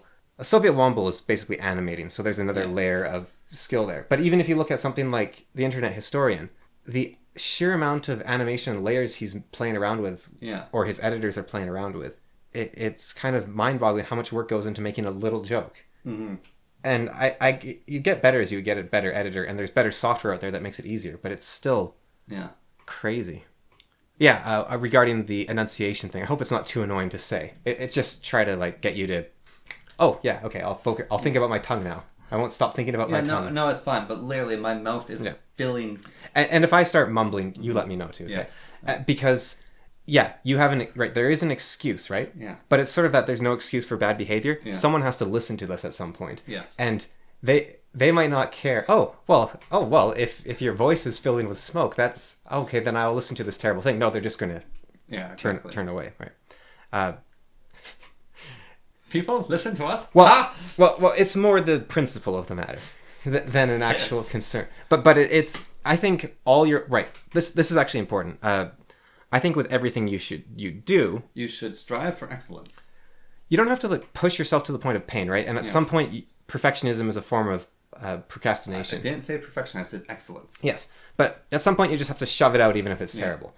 But I do think so. This is a mindset, though. Sometimes when I'm writing, right? Yeah. I'll say I'll just edit it later, and then when I get around to editing it, I'm like, when I get around to editing it, I'm like, wow, that's a lot of I's. Oh well, the person will understand that this was a hard sentence. I'll just leave it that way. Or I'll say, this will go to the editor in the future, and the editor will take care of it, right? It's very easy to be lazy and just have an excuse, so there's a difference, right? Okay, this isn't quite what I want, but I'm done. If that's how you're feeling, then go for it. And if you have a speech impediment, right, then you say, okay, this is the best I can do. I'm not going to stress about it unduly. Yeah. But if you can do better, and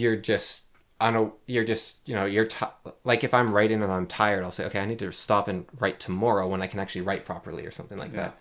And so, and I do a lot of ums and likes sometimes, and I fall into that sort of trap, and I get And I know I can do, I don't know where I'm going with this.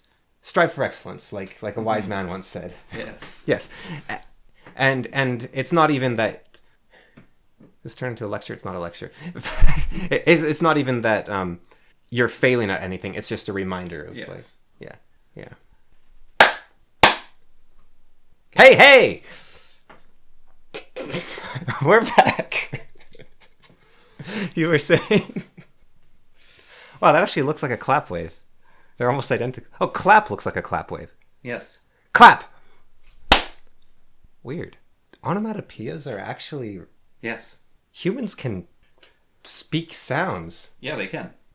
I've never seen a visual representation like that. Is so cool.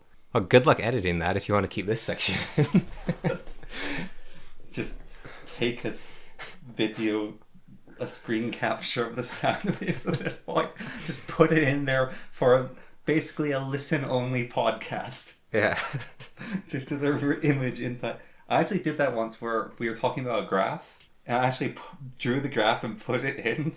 And it's just like, why am I doing this? So when people need to know, they know. If someone desperately needs to know what we're talking about.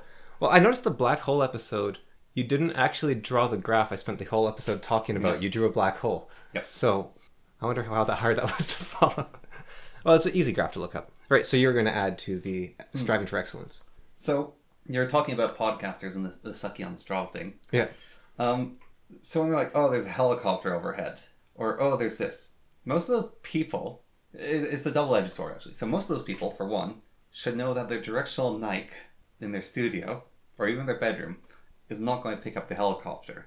However, being someone who's been in the situation with the helicopter flying overhead, It really distracts you. it distracts every living hell out of you. And I've actually had worse. I was trying to record videos, and there's people installing a roof over my head, and it was a metal roof, and you could hear it in the video of it happening. The one that I noticed, I did a recording on game design, and the sound messed up. So I've had to dub over my entire 2.5 hour long video, and it's been a nightmare.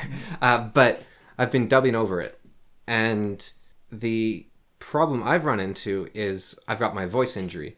So, and it's hard to talk into a microphone on your own already, because you have to sort of project your voice into a microphone, and that's rough on your voice. So you have to relax and not project your voice into the microphone. Yeah.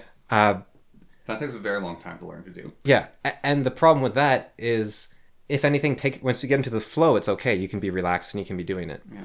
But if someone hammers a nail on working on a shed on the other side, like on someone else's property, right? Yeah. They're like, bang! It doesn't pick up on the mic in the slightest. But I hear it, and it totally brings me out of it, and I tense up, and then I injure my voice, and then I have to stop. And so I can't record in anything but the utmost silence. And I can't even record in silence. I have to record in safe silence, which is when people say, okay, no one's going to be around for 2 hours. Yeah. Because if I'm like, they could be home any moment, then I'm tensed up like, are they going to come now? Are they going to come now? Are they going to come now? That safe silence is why I'd put that sign on the outside of my door to say, I'm recording right now, bugger off. Yeah, well, I need to put that sign there. Like, people knew if my door was closed, don't disturb me, but I need to put that sign there. So that they won't come in. Yeah. But also just so I knew that I was safe.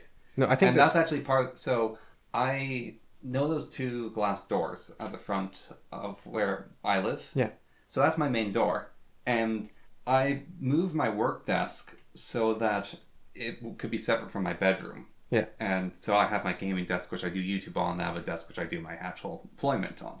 But my back was to those glass doors.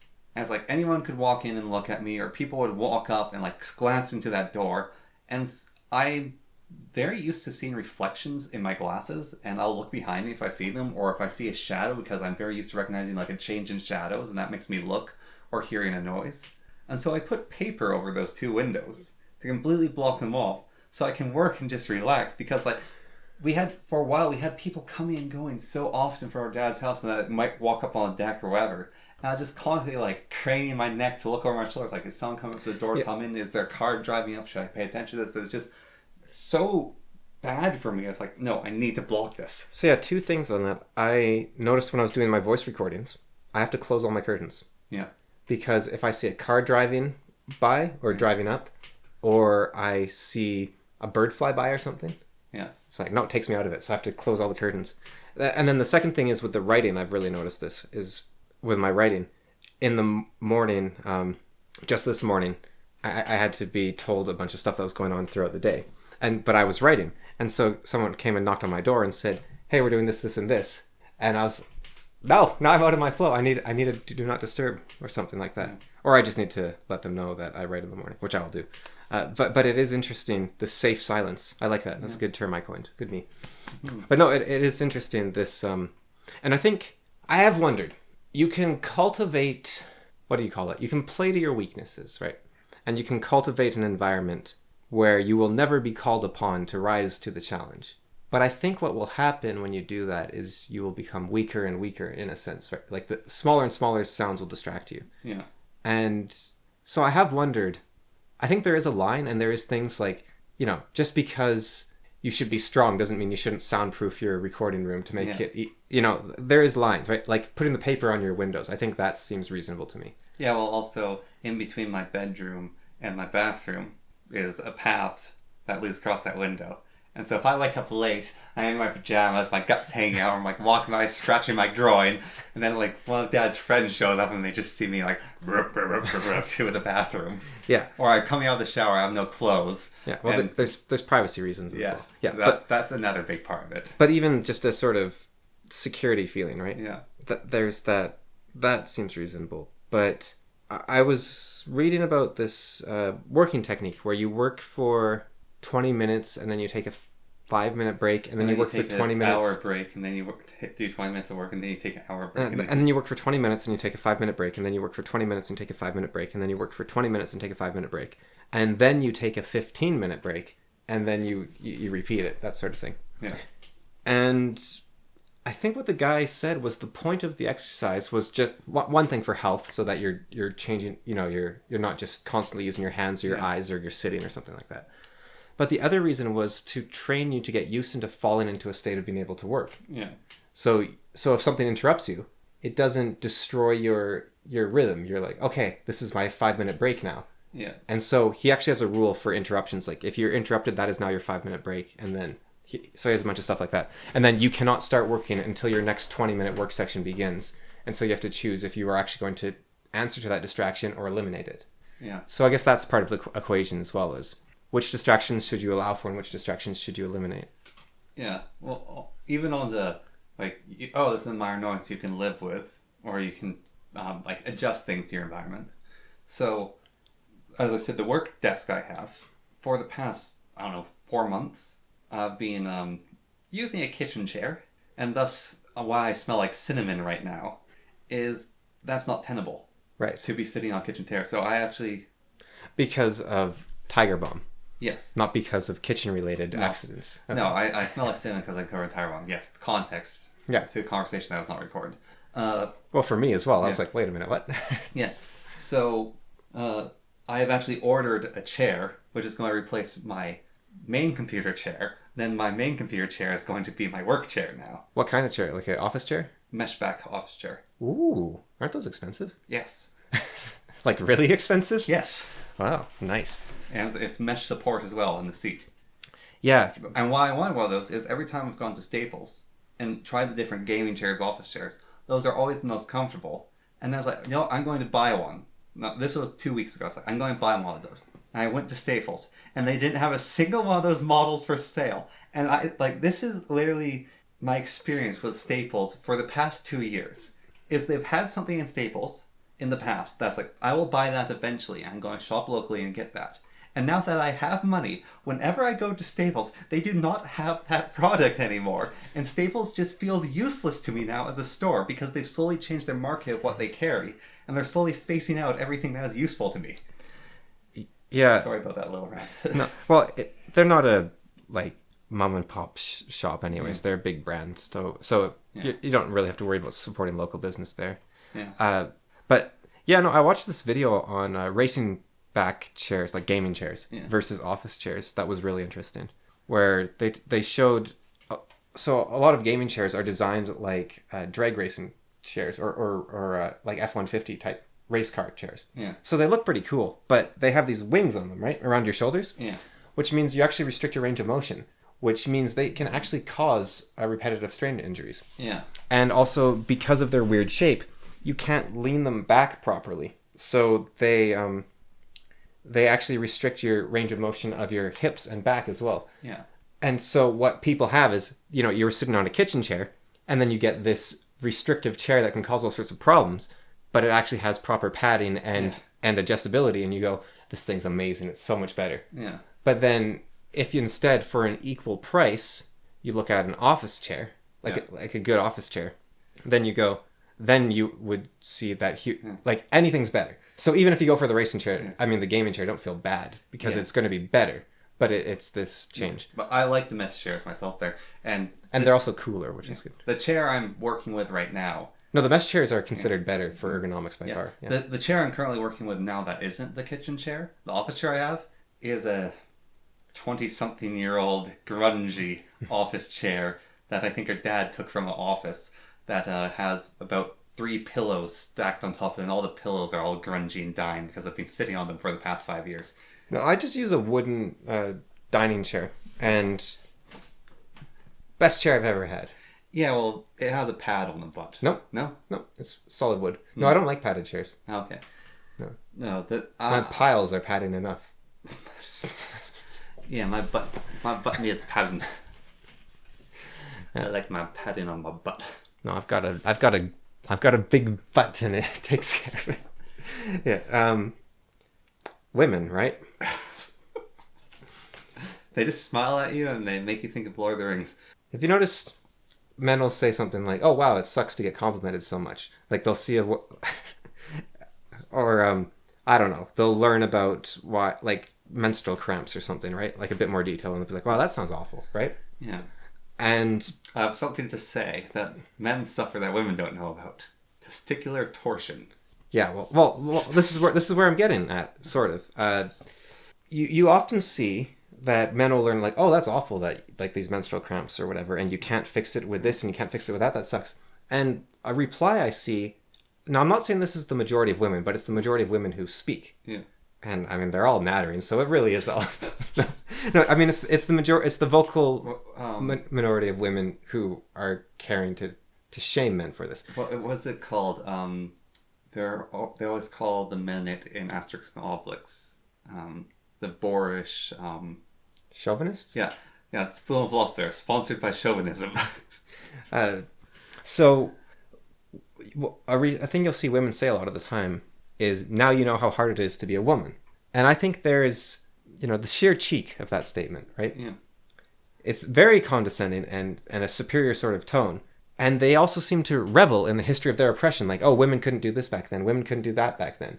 Like, oh, well, you think the vote's not that important, but women couldn't vote until... I see a lot of that, right? Yeah. It's a lot of feminists do this too, where they say, oh, well, you think this is so bad. This is... Or, well, women were owned by people 500 years ago. Like, women were owned by men 400 years ago, right? That sort of thing. Yeah. And I say, okay. And so it's like they winning a point by pointing out how oppressed their sex is, right? And my question is, okay, would you rather have period pains, say, or be the first for the draft? Yeah. Or would you like to be the first to be tortured to death after a raid? Or would you like to stay home and take care of children? Or would you rather be in charge of your house's finances or be a crab fisherman? The most dangerous job on earth. Everyone has hardship. Yes. But the sort of feminist movement and certain women seem to be like uniquely psychopathic in thinking it's only them and no one else is paying attention. But what you have instead actually is you have stoics and whiners, and the whiners think because others aren't whining, they have nothing wrong with their life and their life is perfect. Yeah. But everyone is going through hardship. Everyone's going through struggles. And the ones who don't complain are seen as privileged. And you see this a lot with, you'll see these, like the BLM founders, these millionaires, and they'll say, we're black, we're women, we're so oppressed. And then you look at the majority of poor people are white in the United States, for example. Yeah. And they don't get preferential treatment in hiring, especially young white men. One of the ones that struck me, so there was this was done in Iceland. And I don't think you should help young white men. I think you should help poor people. Yeah, so this was a study done in the Scandinavian countries, not Iceland, Scandinavian countries. And it was looking at young boys and young girls reading comprehension. And in Norway, the young girls were learning to read way faster than young boys. and then I think it was either Poland or Sweden. They were way slower to learn to read, but both genders were equal in their learning. And then later on, learning comprehension was way higher than all the other Scandinavian countries. And I remember I was reading through this study, and it's like, it had some interesting information, but it kept harping on, it's like, oh, the girls are learning faster than the boys here. And I was like, well, it's bad that the girls aren't learning more than the boys in this country. Well, have you seen... And I was looking at, have you missed the point of your own study? Because it's really interesting, but like what you're focusing on is just daft. Did you know that 20% of homeless people are women? Yeah, it's that thing. It's terrible. It's sexism is what it is. Or women are oppressed. The amount of homeless women has increased by 2%. Yeah, or the women's suicide rate has... Well, no, I think it actually has increased, which is bad. Yeah. But if the men's suicide rate decreased, then women's proportional rate would increase as well. Yeah.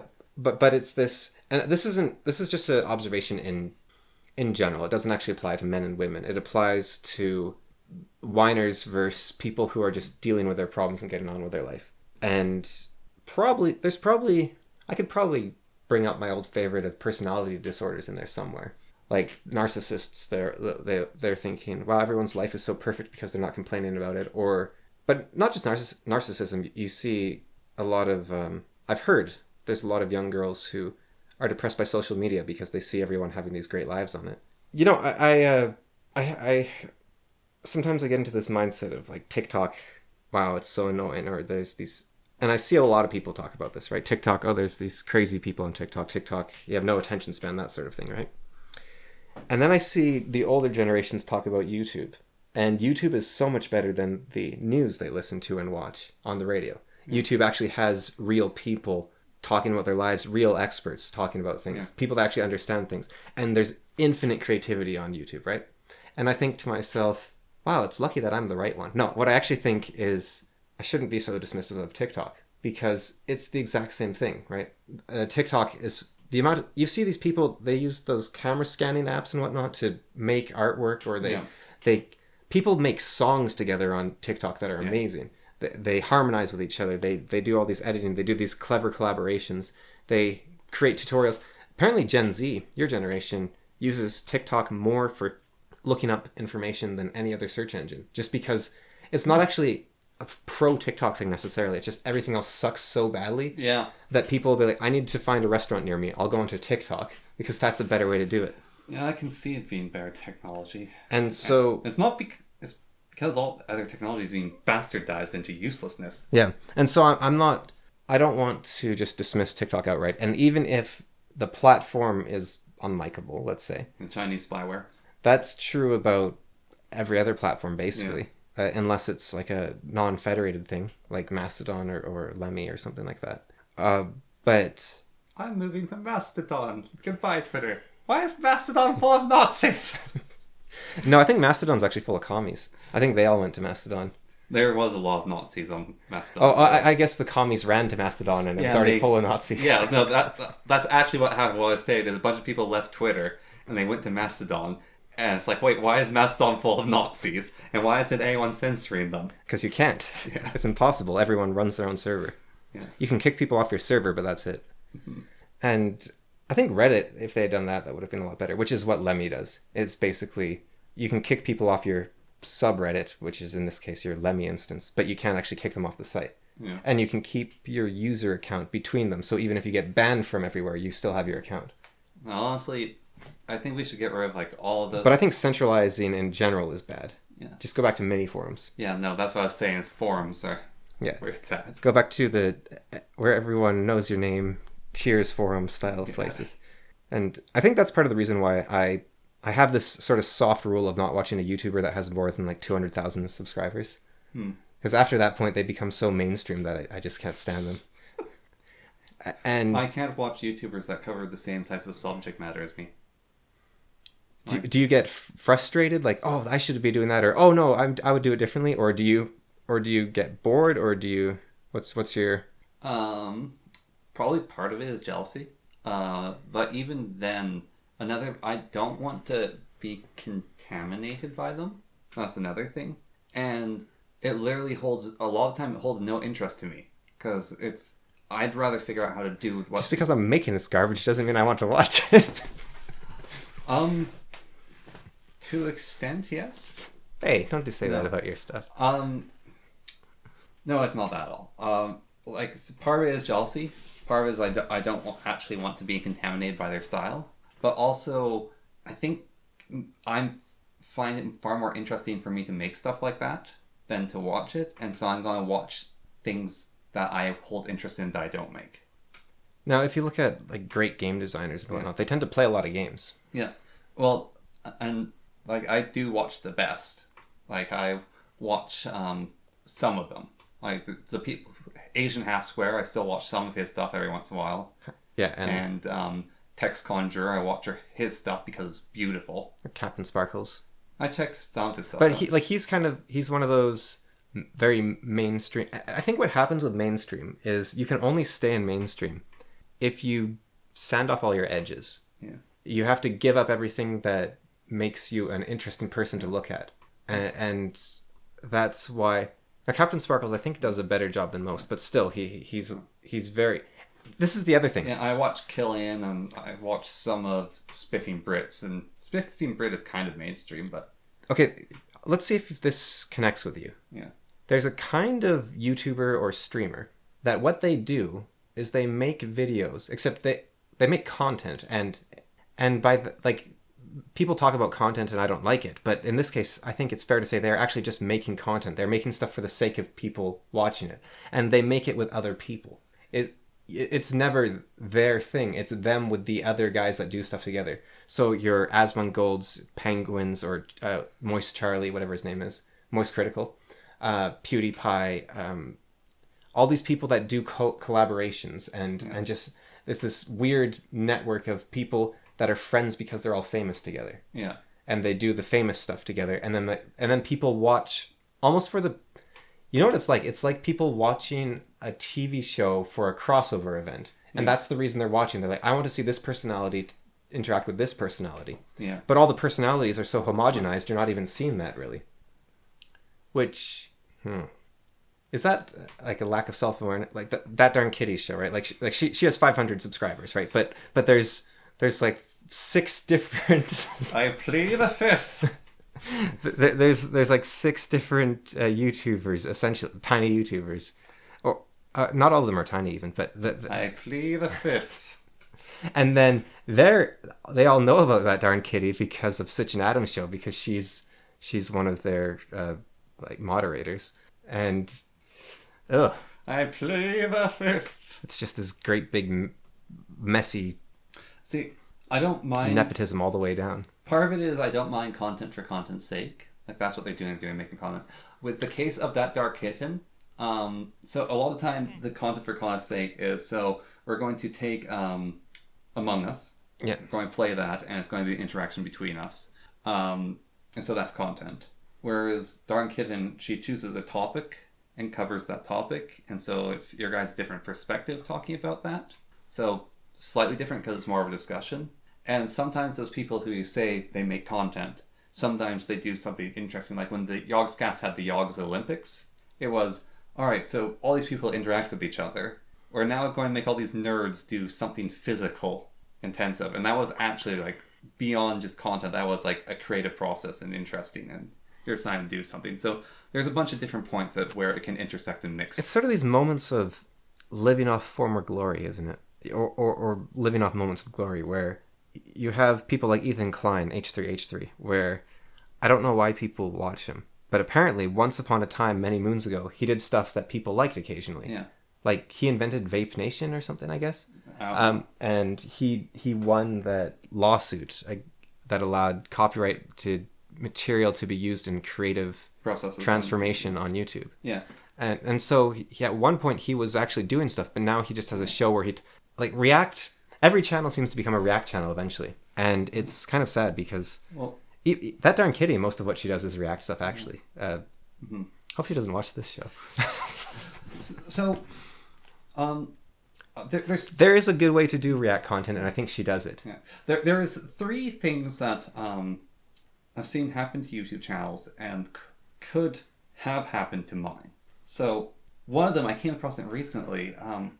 Just some guy commented on my comment, and it's like, oh, this guy has 100 subscribers or something. He had 230, and when you see that, kind of like, okay, what's his deal? Like, Who's this puny mortal Jane into? well, actually, that's how I feel now. Because it used to be like, oh, he's got so many subscribers, that's cool. But now I'm like, you know the scene of Homer Simpson covered in gold? Yeah. You're the big cat on YouTube. You're the king of the crop. You're in the top 99. 40,000 YouTubers or something, I think. Yeah. Something like that. Yeah. 400,000? There's a lot of YouTubers. I don't know what it is. Anyways, so I clicked on his channel. And so what I was expecting is, and you see this sometimes, is the person has their channel and they have a few videos that my channel, you could say my channel is like this. So they have like tons of Let's Plays on their channel, but they had like a few really interesting videos in the past, and that's where most of their base came from. But they don't make videos like that anymore. I still try to make videos like that. It's just they do as they do, and sometimes they'll spark, sometimes they don't. But that's like a thing I see a lot in channels that sit around the in between 10,000 and 500 subscribers. It's like, okay, I had some interesting stuff I did, and now I'm just making videos to keep making videos. It's like, I'll make this game because that's interesting. I'll do that over. And they might even be doing what they care about more. It's just they had their one moment of fame. Man Carrying Thing did a video on this recently. Did you see that? No. Where I've never heard of the channel, so. Okay, he was getting interviewed, like by himself. He was doing a sketch. Yeah. But he was saying, so your channel, what is it about? Well, I focus mostly on philosophy and the depth of storytelling and what lessons we can take from the themes and whatnot. Oh, yes. Oh, very interesting, yes. And so what's your most popular video on your channel? It's Plankton farts so loud he explodes. It's got 10 million views. Markiplier has a video like that. It took me a second to make. Yeah, Markiplier has a video like that as well. Yeah. Where he talks about... but this guy's channel that I came across, he's literally been doing Let's Plays for something like 12 years. And they get like maybe 20 views. And it's just like, okay, yeah. There's a channel I used to watch called... Well, I didn't really watch it, but it's called Lightning Codex, I think. And... the reason I would watch him was he was a developer for some game I was interested in. I can't remember what the game was, but he was the guy that would release all their update videos. Mm-hmm. And so he had these really interesting update videos on some game he was developing. And the rest of his channel was like a single Ottoman's playthrough of Europa Universalis. And it was like hundreds of hours. Yeah. Well, this guy just has like complete playthroughs of games. And I've come across channels like that before. But usually they'll have like something that stands out besides that. Like you said, that one guy who had like those videos. But this guy, I've like scrolled through, he has 600 videos on his channel. And he's like been doing it for years. And not once has he like stepped out or done anything beyond this. I think like that's Mr. Samuel Streamer. He could be considered that way, right? Yeah. All he does is play RimWorld now. Yeah. He used to only play Crusader Kings. Yeah. And you think, wow, Crusader Kings channel, that's lame. But the thing that... This is something I think I've seen small, like the sort of stuck at 150 subscriber YouTube channels, not that they've been doing it for years and years. Wouldn't know a channel like that. I am not stuck at that small number. No, I'm talking about the Philosopher and The Fool. Although actually we have grown by like 1,000% in the last month somehow. But the last couple of months, but yeah. Yeah, I don't know why exactly. It's because of my good art. Maybe. But... what I've seen, they say I make tons of videos and I upload every day and people don't watch my videos or I don't get views. And one of the mistakes they're doing is they're long playing games like Crusader Kings or Europa Universalis and they're just chopping up the videos and shoving them onto YouTube. Yeah. You need a draw. You need to be... because most people, if they want to watch a game, they want to watch a game like Control or Mass Effect or something like that where they're actually just watching to steal the game in a sense. Yeah. It's like soft pirating. If you're playing a game, basically any other game, then you need to bring something to the table for people to watch you. Even if all you're doing is playing the game silently, but you have some editing that makes it so that all the tedious parts are cut out. Yeah. So if you have to do a lot of inventory sorting, you just cut that out. So if you look at Noravo, all he does is the same long plays chopped up. Yeah. Except he also does these amazing videos that are like in-depth dives into specific factions of Heroes of Might and Magic. But beyond those, He's just chopping together videos, and he's just talking, he's just playing. And so you think that would be the same as these things I'm saying you shouldn't do. But he has 20,000 subscribers. And how does he do that? That bastard. He's actually editing all of his videos. He's getting rid of all these little things. You don't notice it. He's a very subtle editor, and he does it on purpose. He's a very good editor, but he doesn't show it off. He just has these very subtle edits here and there to make the entire viewing experience smooth. Yeah. And that is all it takes to make that extra jump. So my Minecraft videos, the recording for most of them was about an hour long. And I remember this one, it felt so painful to do this because when I was editing it, I had this idea. So this is what this one video is going to be about. Even though it's me rambling basically. The gist of it was I was building a nuclear reactor. Yeah. And at one point, I just go off and start crafting something else, and I'm just having this talk, and I could tell I was really enjoying myself. I was like, this isn't relevant to the story of the video at all. I'm not making the reactor. I'm not talking about making the reactor. I'm not even gathering resources to make the reactor. And so I just grabbed this 20 minutes and you're gone, and threw it out. And so I actually try to keep a story. And so a lot of times there's just things like, yeah, that was interesting, goodbye. And I just destroy that. And now in some cases, if people are there for your personality, that would be the kind of thing you definitely want to keep in. Yeah. It depends what you're doing with the video, right? Yeah. Well, then they can go watch my bolt gun video.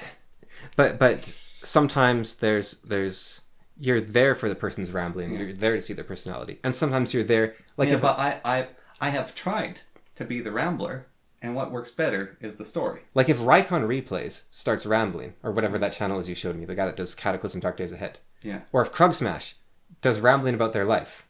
Mm-hmm. You're not that is going to, because their videos are all about immersion. Yeah. You're going to be totally pulled out of it. Yeah. But if someone, and this is the thing I think that happens with a lot of the bigger channels, is they become more about the person rather than the thing they're doing, and that has good and bad sides. Mm-hmm.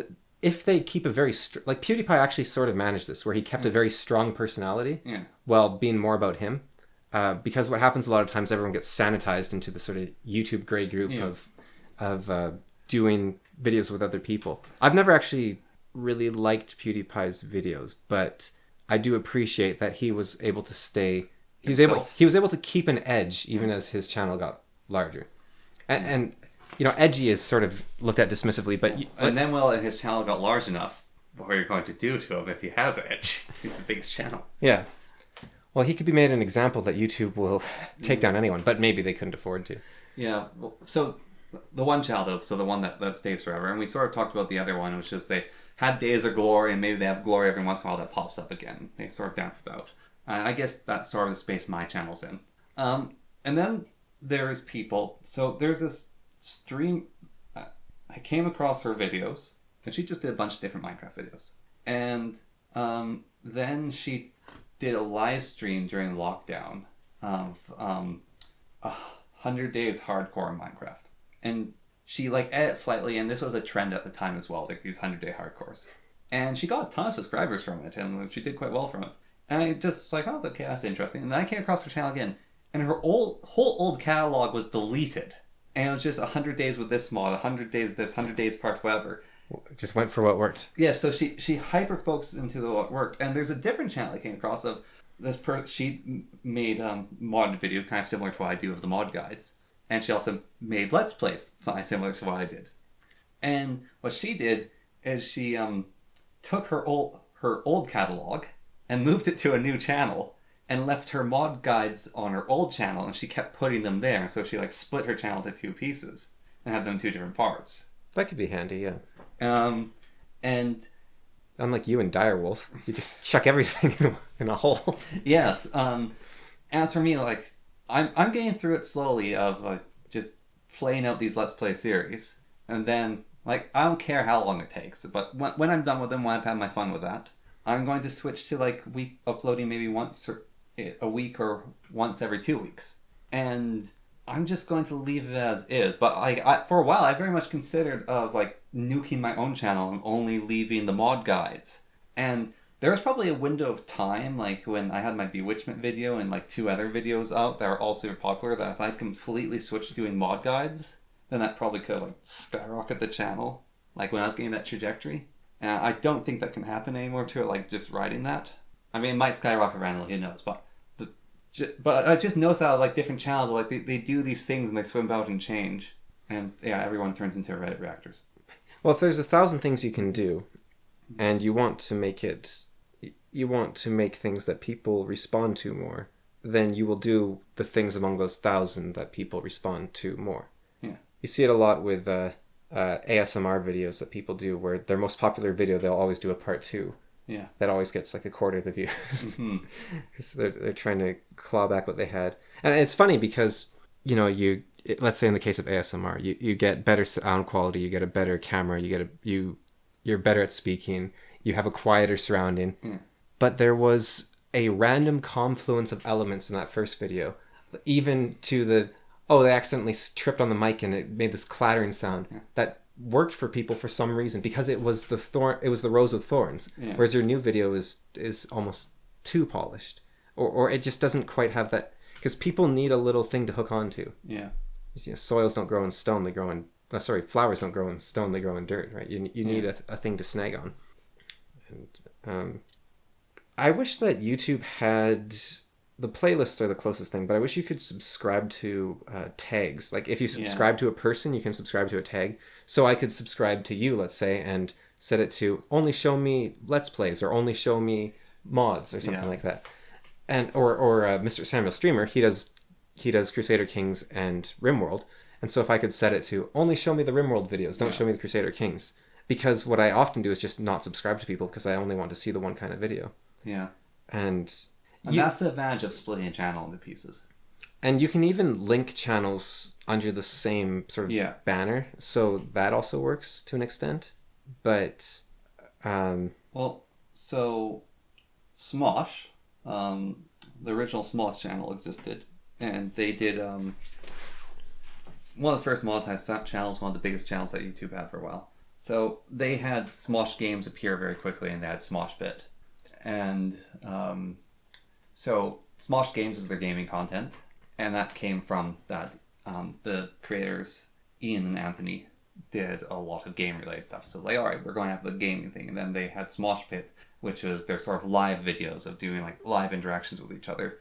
And then the Smosh main channel was like their sketch comedy, and over time the sketch comedy changed, and Anthony left, and like a bunch of stuff happened, and then their company went under that they're part of, and so Mythic Morning or whatever it's called bought them, and still like Smosh Pit was doing quite well because it's live reaction and it's way cheaper than doing sketch comedy, and Smosh Games is doing well because gaming's a lot cheaper, even though YouTube hates gaming.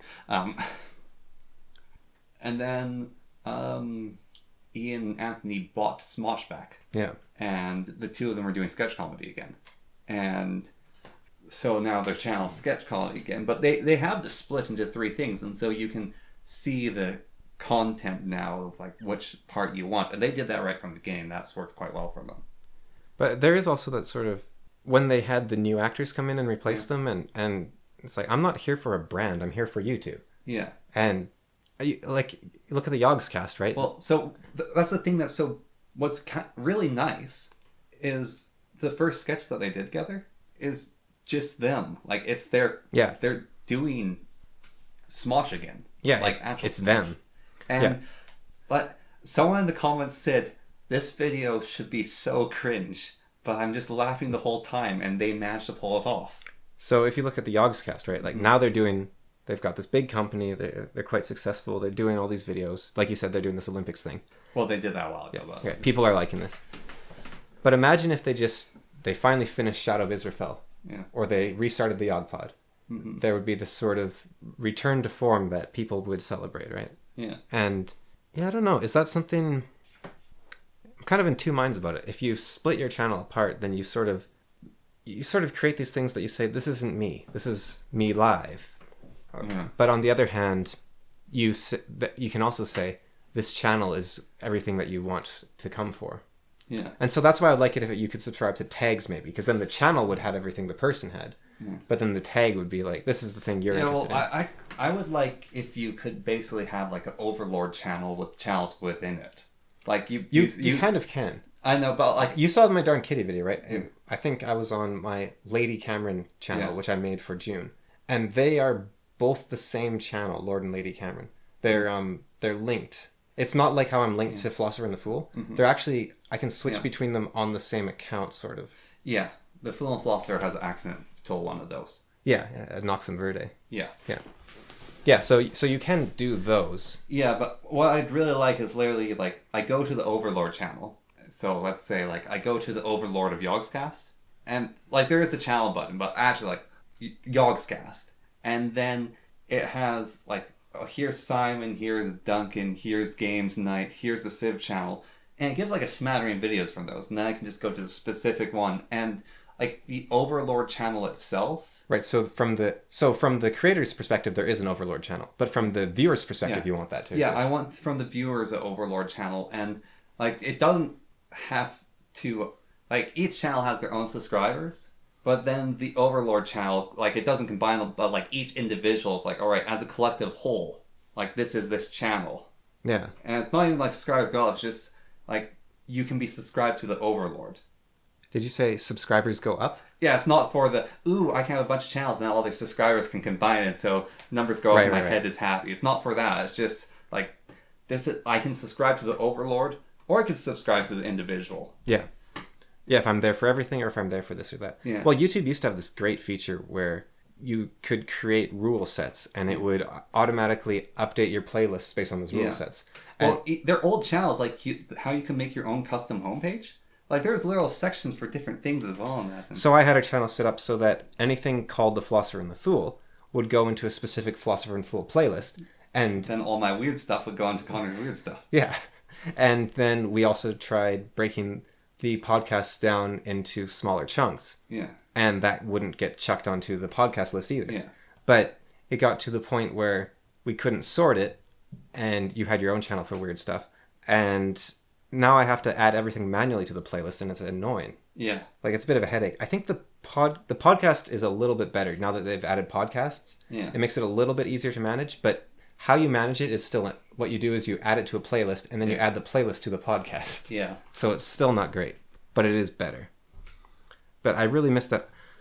I don't know what's going on exactly with that. Like, I don't know why they're getting rid of features that... It's like only 5% of our people use this, and they rely on them. But we're going to get rid of it. And so what I think is happening is they discovered a security flaw in, let's say, the downvote button, or in the automatic upload button, or in the captions, or all the useful features they just, if they left alone, would be great, and they didn't have to look at them, right? So I think what might have happened is they found a security flaw, and their new developers are so incompetent. Rather than patch them, they're like, we just have to get rid of these because we don't know how to fix it. Yeah. I think that might be what's going on. I can see that. Because I don't think there's much of an I can't imagine there's much overhead cost to automatically sorting a playlist if I'm going to do it manually anyways. Like, on YouTube's server end, it's probably taking more clicks for me to sort this mess than for an automatic system to do it. And even if it is...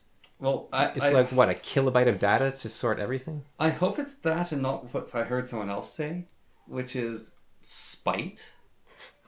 Just to make it worse experience? Well, no, so what... So, YouTube exists, right? Yeah. And it has all the... Like, let's go... What would it be? 2012? No, it was even bad. 2008 YouTube. That was, like, 2 years after it blew up, because 2006 is... Yeah. Like when it started, and then 2008, 2010, that's it. So 2010 YouTube is really cool. A lot of nice features. It's when people started becoming YouTubers. Yeah. And you could customize your own channel, whatever. So you had all the good programmers, YouTube was good. Then they stripped it and made it corporatized looking, and it was everyone had to sort of be the same. But there's still a lot of good features, and so like some of the old programmers retired at that time, new people came in. Anyways, a little bit later, a bunch of new programmers came in. This is just someone's theory I heard. And they can't make anything because they're bad at it. And like they can't innovate. But they need to justify their job. And they're there and no one's making anything new, but they need to justify being an employee there. And so out of spite that they cannot create, or just apathy to appear they're doing something, or incompetence, that's why features disappear. It's like, this was a greater work than what I myself can do, so I will destroy it. Just so that I can say I'm doing something. Yeah. The new CEO seems to be bringing some stuff back, I've noticed. He's been growing on me ever so slightly. Like, he added the podcast thing. Yeah. And what was another thing he added back in? I haven't noticed. I noticed when the UI changes of YouTube, but that's about it. And it's changed recently. He added another thing I liked back in. And Bringing back the dislike button. now he also wants to ban ad blockers, and they keep pushing shorts, and it's getting ridiculous. And they try to push live, but they don't support it properly. Even though their live is far preferable to doing Twitch. Because Twitch is evil. So Beyond what YouTube is. So, like, YouTube is Saruman, and Twitch is Sauron.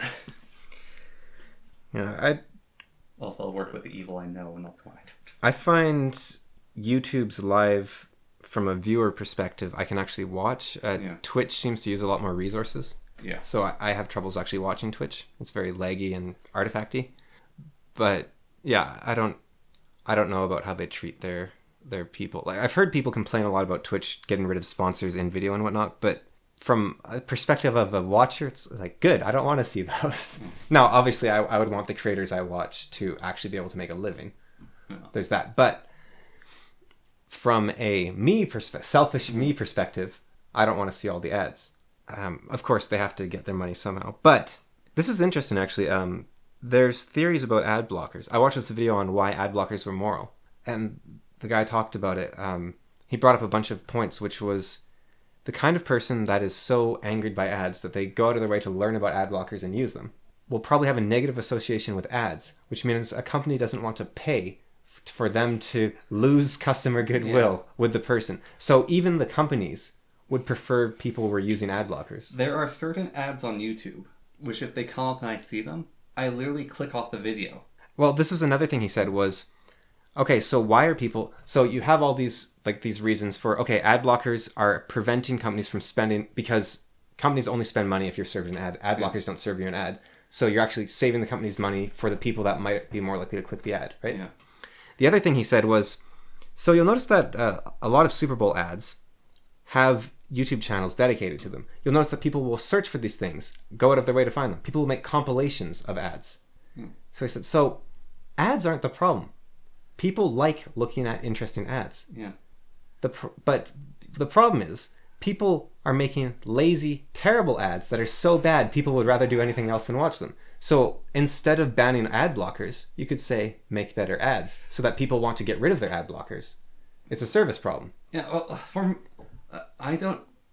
But it's not... Maybe... It's not apathy, but disingenuousness in ads of, look at me, aren't I quirky? Yeah.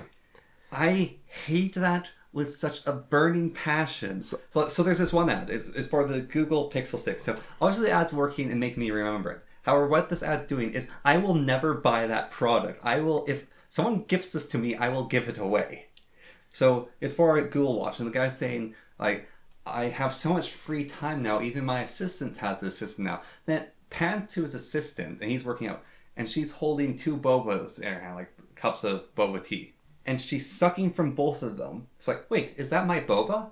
And it's like, oh, aren't I quirky? She's drinking both things. Or it's like, this phone has such a good zoom on it. I can zoom in. What happens if I zoom really deep? And he zooms in on his dog and then like zooms into the universe of his dog's eye. And it's like, we are the goodest boys. And he zooms like, whoa, too deep. And it's just like, no! Or there's that Oreo ad where the it is on screen and it's saying, Oreo is collaborating with everything. Everything? And then it looks frightened. And the thing about that is, they could have even done that so easily. All they had to do was to have probably a female, I guess, standing there holding the Oreo and say, and then have her going, Oreo is collaborating with everything. Wait, and then like look at the reader and be like, wait, everything? And then have someone offset or have a narrator say everything, and then have like it crash down. That's all they had to do. But instead they make her go, Oreo's collaborating with everything. Everything? Everything. And it's, you can't have that all in the same person. Yeah. Or Walmart has one where it shows, that's the price locker inner. And there's a guy, and his hair's flowing back behind him majestically as he locks in the price on a stand. And there's music playing and there's light shining on his face. And then the guy beside him says, oh no, that's just Dale. He works at the morning shift. And see, they had this man that was glorious. Yeah. Like the Old Spice guy. He's the price locker inner guy. They could have kept him, but instead they demoted him because it's for a cheap laugh. Yeah, and so one of the few ads recently I've seen that actually worked in the absurdist nature, like I'm going to embrace absurdism, is an ad for Ritz peanut butter cuts, which is every sunset is a sign to eat Ritz. And it looks like there's some sort of like cult thing going where everyone stops and stares at the sunset and they're holding up Ritz peanut butter cuts to the sun. It's like every sunset, a different house, every sunset is a sign to eat Ritz. And it's like epic music. I'm like, I can tolerate that. It's like, okay, yeah, whatever. It's annoying that I've seen it so many times, but sure, whatever. But like those other, just like, ooh, I have to have a little bit of quirkiness, or I have to have this disingenuousness, or I have to do this. I just hate them so much. That's a problem I talked about years ago with newscasters, where I said everyone seems to think they have to be a comedian, and it's not just newscasters. This is, you see this in advertising, right? But newscasters are doing this, and what's worse is people are doing this in their own interactions. D&D players do it. We've talked about that. Right, but beyond that, just any conversation people have, they have to make the dumb little unwholesome joke. They have to make the Marvel quip. Yeah, you have to make everything ironic. Yeah. You have to I don't care so much. Like, this is, remember I talked about this ages ago, where this is the decade of wholesomeness. Yeah. Right? And there was a long building period of the 2010s where it just became all about irony and I don't care, or let's take this beautiful thing. And this is the exact same thing you see what they've done to things like did you see the It's Not For You Freedom Tunes, where they take Gandalf? It's like, here's a beloved older male character. Oh, I'm crazy, I'm stupid, I pooped my pants, I don't know what I'm doing. It's not for you. They're taking that majestic figure and they're not treating it with the sacredness it deserves. Yeah. They're undermining everything they ever did. That's why I think The Cursed Child is horrible. People say it's one of the greatest plays ever written. But it undermines the character of many of the Harry Potter characters. Yeah.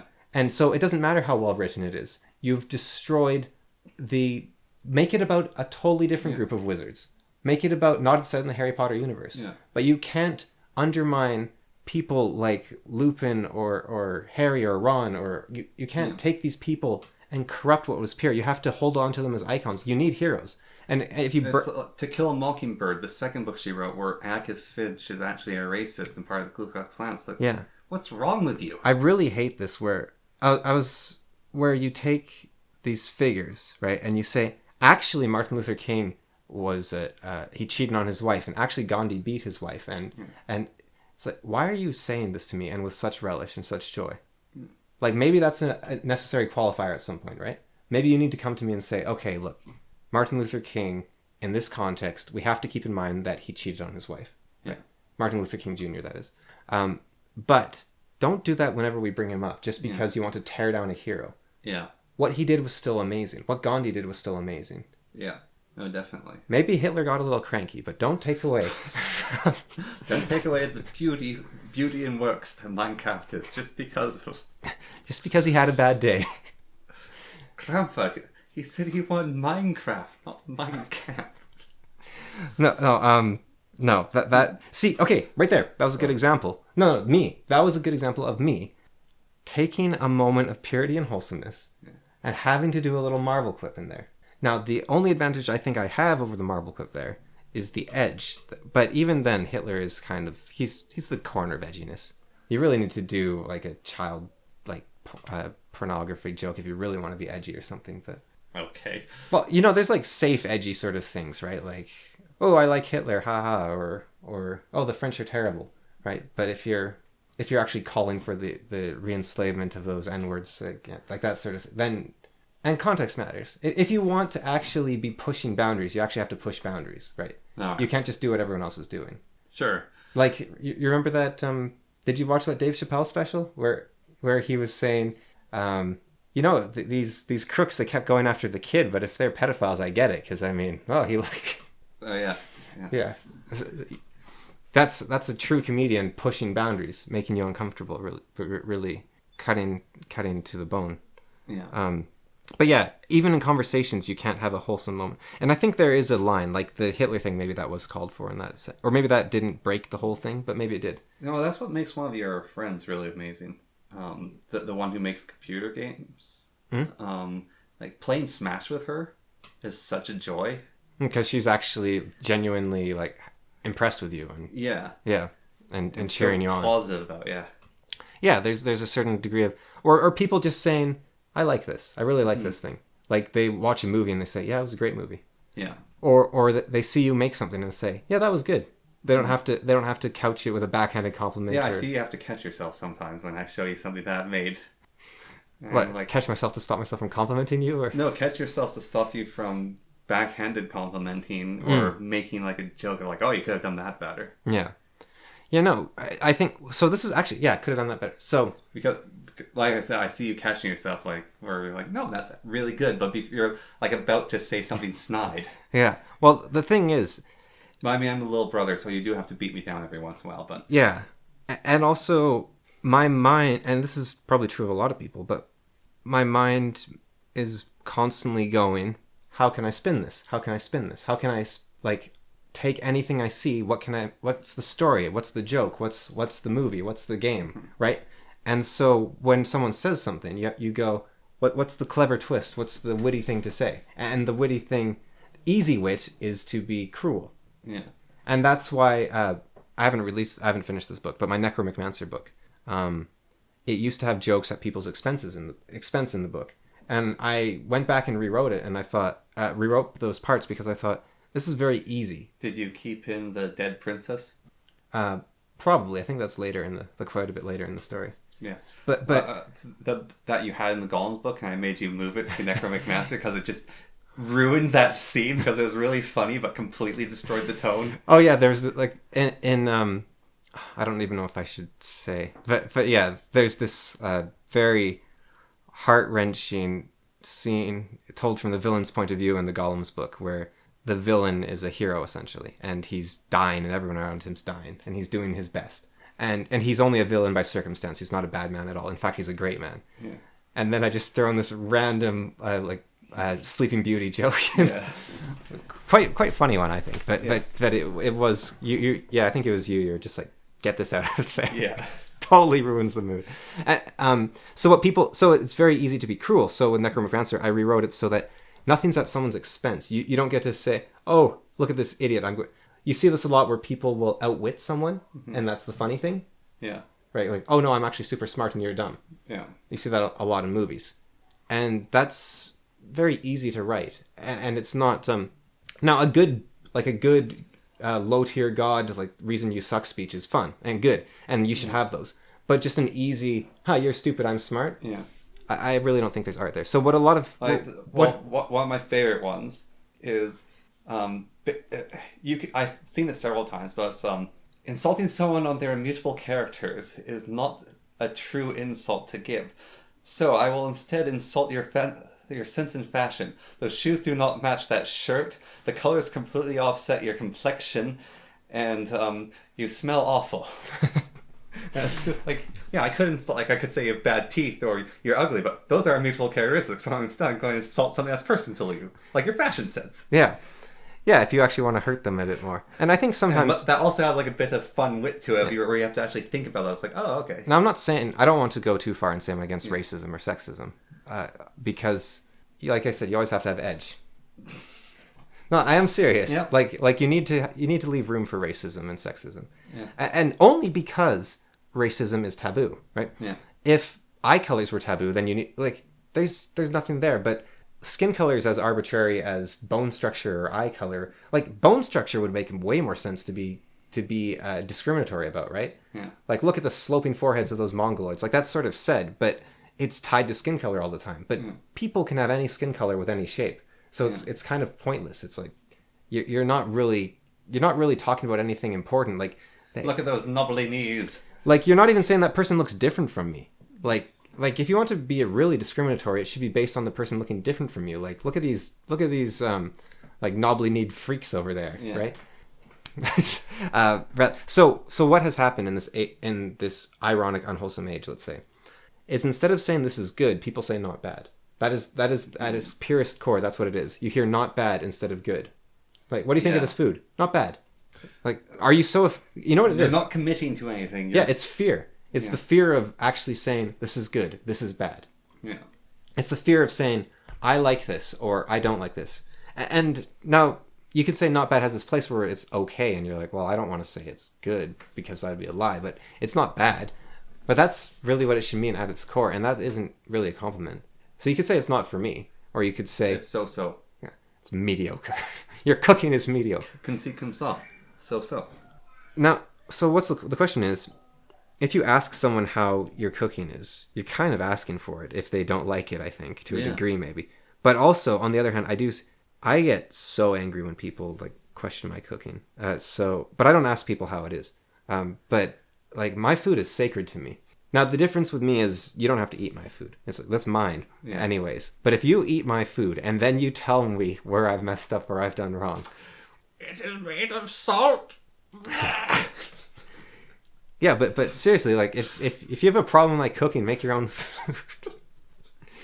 I just eating salt crackers. I don't mean they're salty crackers. There's names.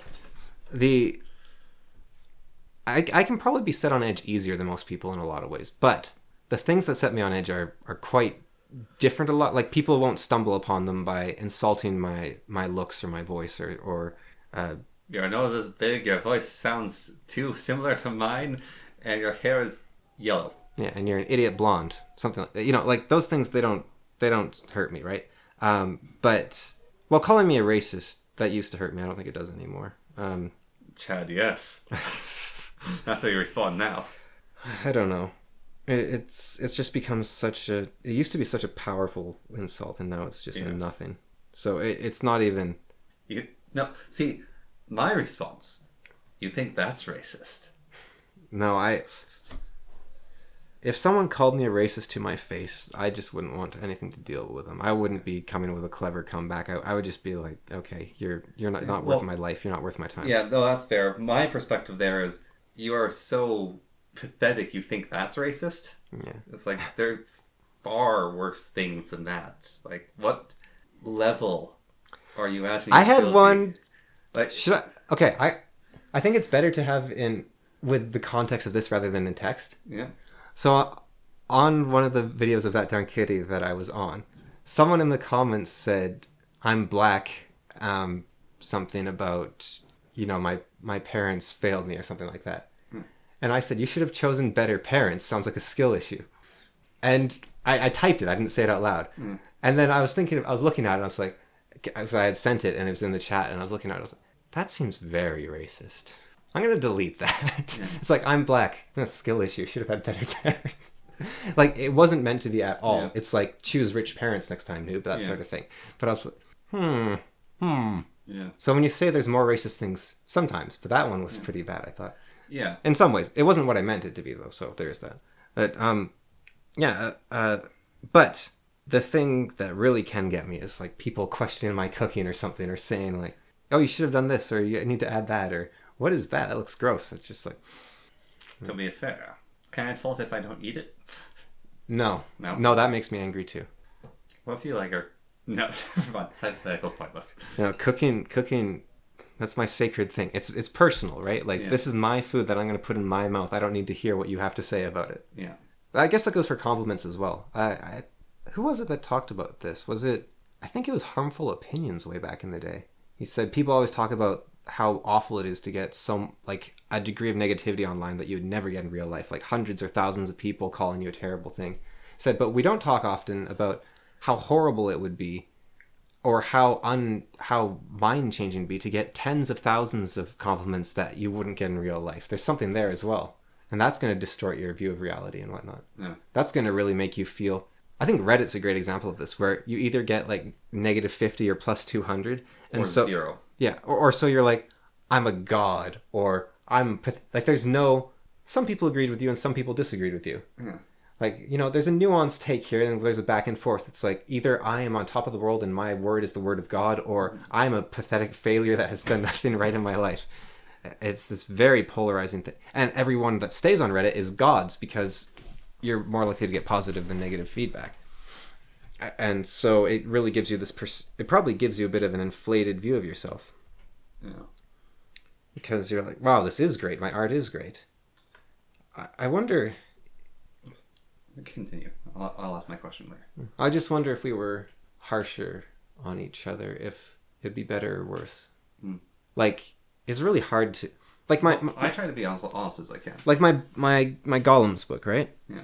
It's like, I need someone to say, this is terrible. You messed up here, here, and it shouldn't. I don't want it. I don't want to read that review, right? But I kind of need it almost just to actually get a.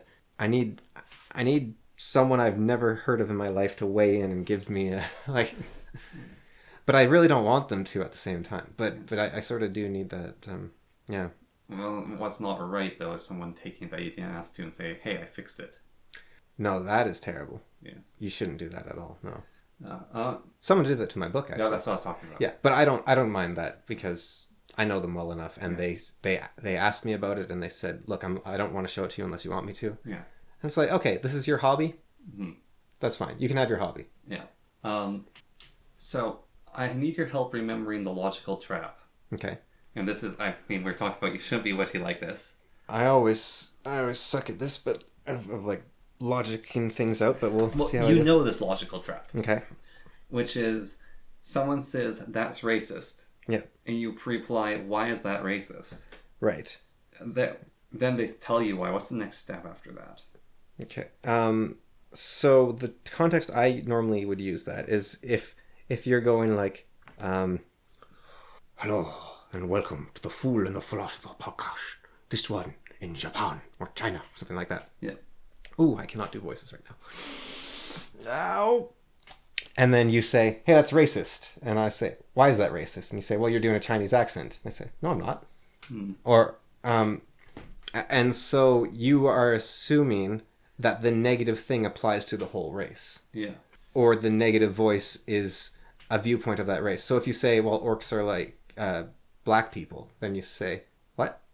No, they're not. Because why are you assuming that they're anything like black people? So, well, you gave them dreads and whatnot. And so, oh, so are all people that are savage, and they're savage brutes. And, so are all savage brutes with dreads black people? So I think that's probably where you're going, something there, where you're saying, you are assuming that me making this group negative is me applying it to this entire race.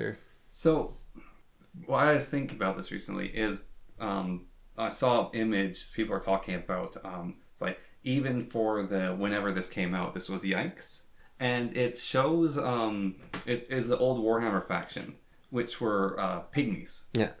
And the people who painted, like the professional art that they did paint it, was they had black skin and the overly large red lips. Yeah. And the spears. And you say, okay, so these are a fantasy race. What's yikes about it? Yeah, well, that was, my thoughts on that was, this is a fantasy race. Like, what is yikes on that? It looks like those horribly deformed pygmies in Africa. Is that so? Yeah, that's why I thought that logical sense thing was. Yeah, because the person, it's like, why is this yikes? Well, because they look like those horrific mutants in the Central Africa. It's like, oh, is that what you think? Yeah. Is that what you think? That is the end of that? Yeah. Okay, yeah. Maybe, yeah. Well, it kind of depends on context, I guess, but yeah. A lot of time, I do wonder some... No, it's like, you can... No, I want to hear what you do wonder. Oh, no, I just... like with that accent one, I do like trapping people with that. And I wonder if I'm slightly Machiavellian sometimes. Yeah. It's... you can aim to trap people, but... the Asian accent and like a joke of like a Chinese sounds like a tape running backwards, Japanese sounds like a man trying to lift a house. Yeah. Like those are fun jokes. Yeah. And then it's like, oh, only an Asian person can make them. It's like, or it's like, oh, I'm like the one thing of like saying what Asian people sound like and like going through all the different accents. Or well, that's interesting. If only an Asian person can make that joke. But I can find that joke funny. Yeah. But if only an Asian person can make that joke, then that means that there are important differences between the races that you need to reinforce, and that we are not equal, we are different. Yeah. And that's my problem with the whole N-word pass and that sort of thing. And not being allowed to even say it on YouTube. It's this, we are differentiating this race from the others. Or it's not even a race, because like black people in America are a hodgepodge of a bunch of different African groups combined with a bunch of European groups, and they're American at the end of the day more than anything. I saw this video of this little girl.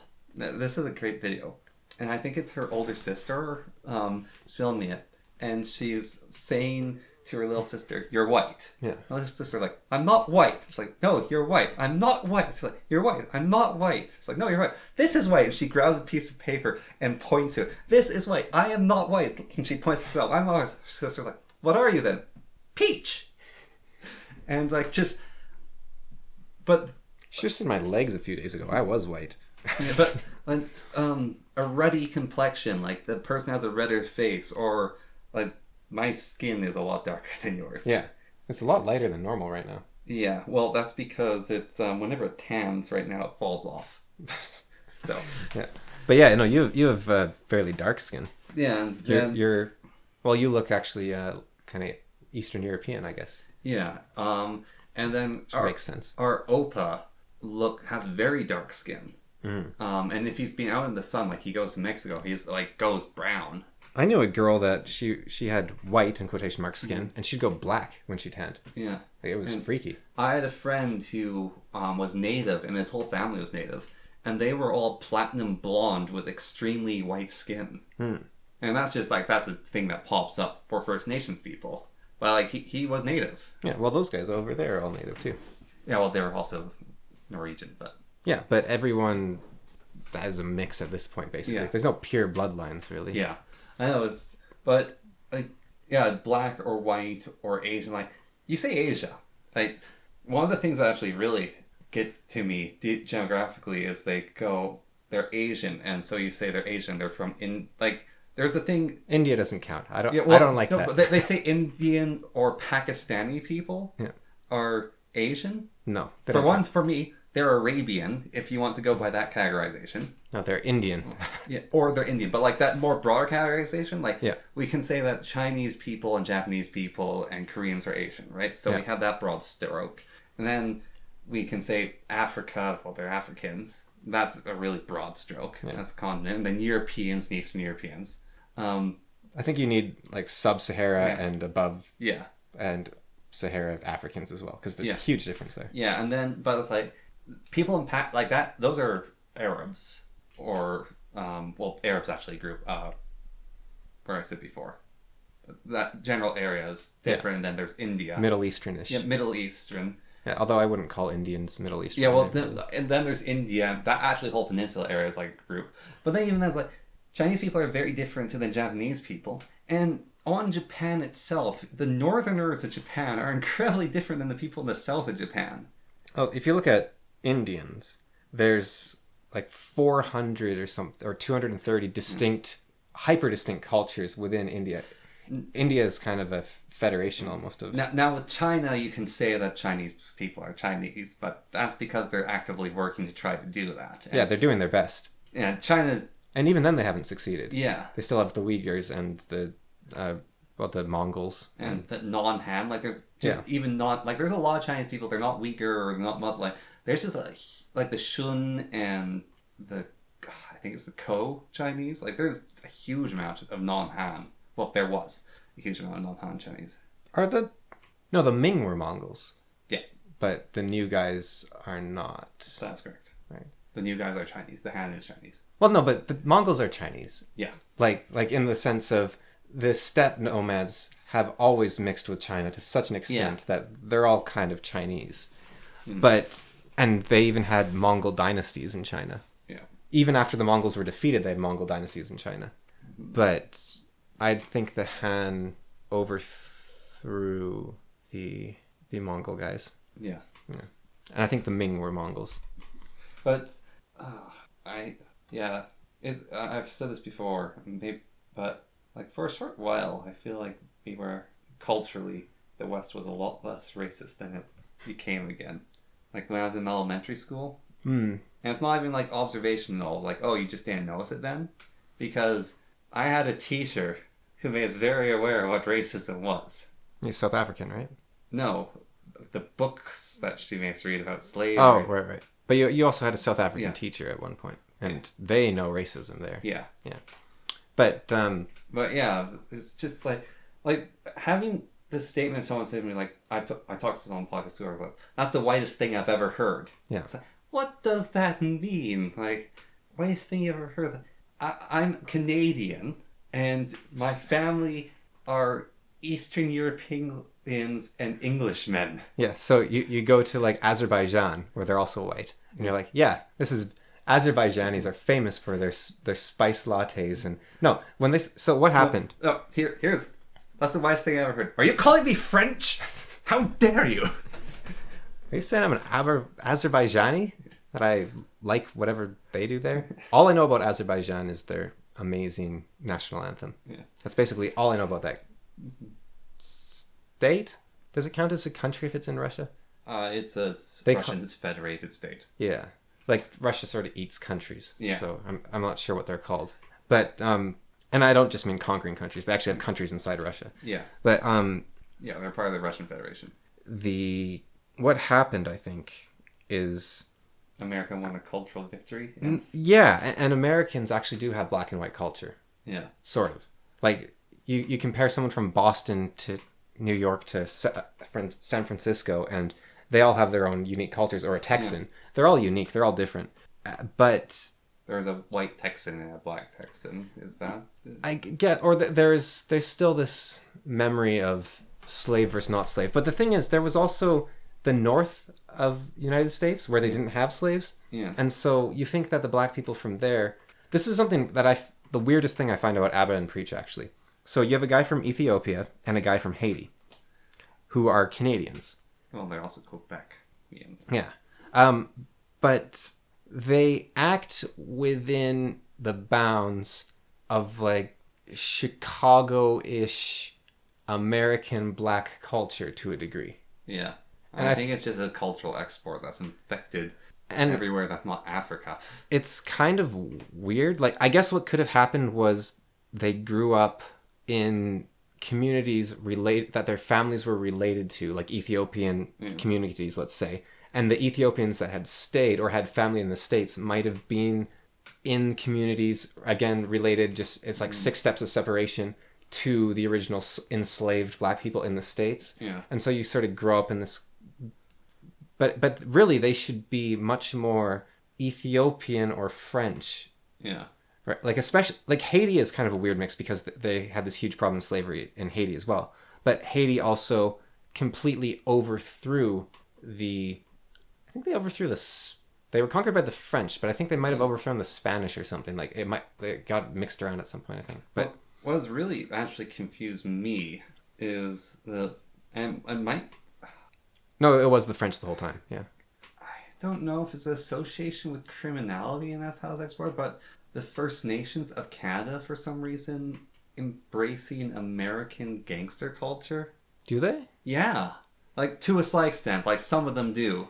And, like, my only thought is it's, like, the relation to criminality. Because... It could be if you consider yourself marginalized, then you're pushed to the edges of society, I guess. Like, you look at the mafia, they're the Italians, and like, the Irish and that sort of thing. Yeah. I guess the Irish gangsters also act like that a bit. Not to as much, but yeah. If you're sort of pushed to the edge of society... Mm-hmm. Or your ancestors were, or the people that looked like your ancestors were. Yeah. Now, Canada, on the other hand, has a history of oppressing First Nations that's very recent. Like, within the living memory of most of them. So, they have a lot more of an excuse here, I think, in some ways. Like, obviously, discrimination continues in various ways in the States, but there is that, anyone above 50 or 60, let's say, had a X% chance to actually be in a residential school here. Yeah. We live in a place with more First Nations than most of Canada. And it does seem on average they've had harder lives. Mm-hmm. Not the ones I know, but the ones you know more so. I don't know what exactly happened with the people I know, but it's like a blessed year.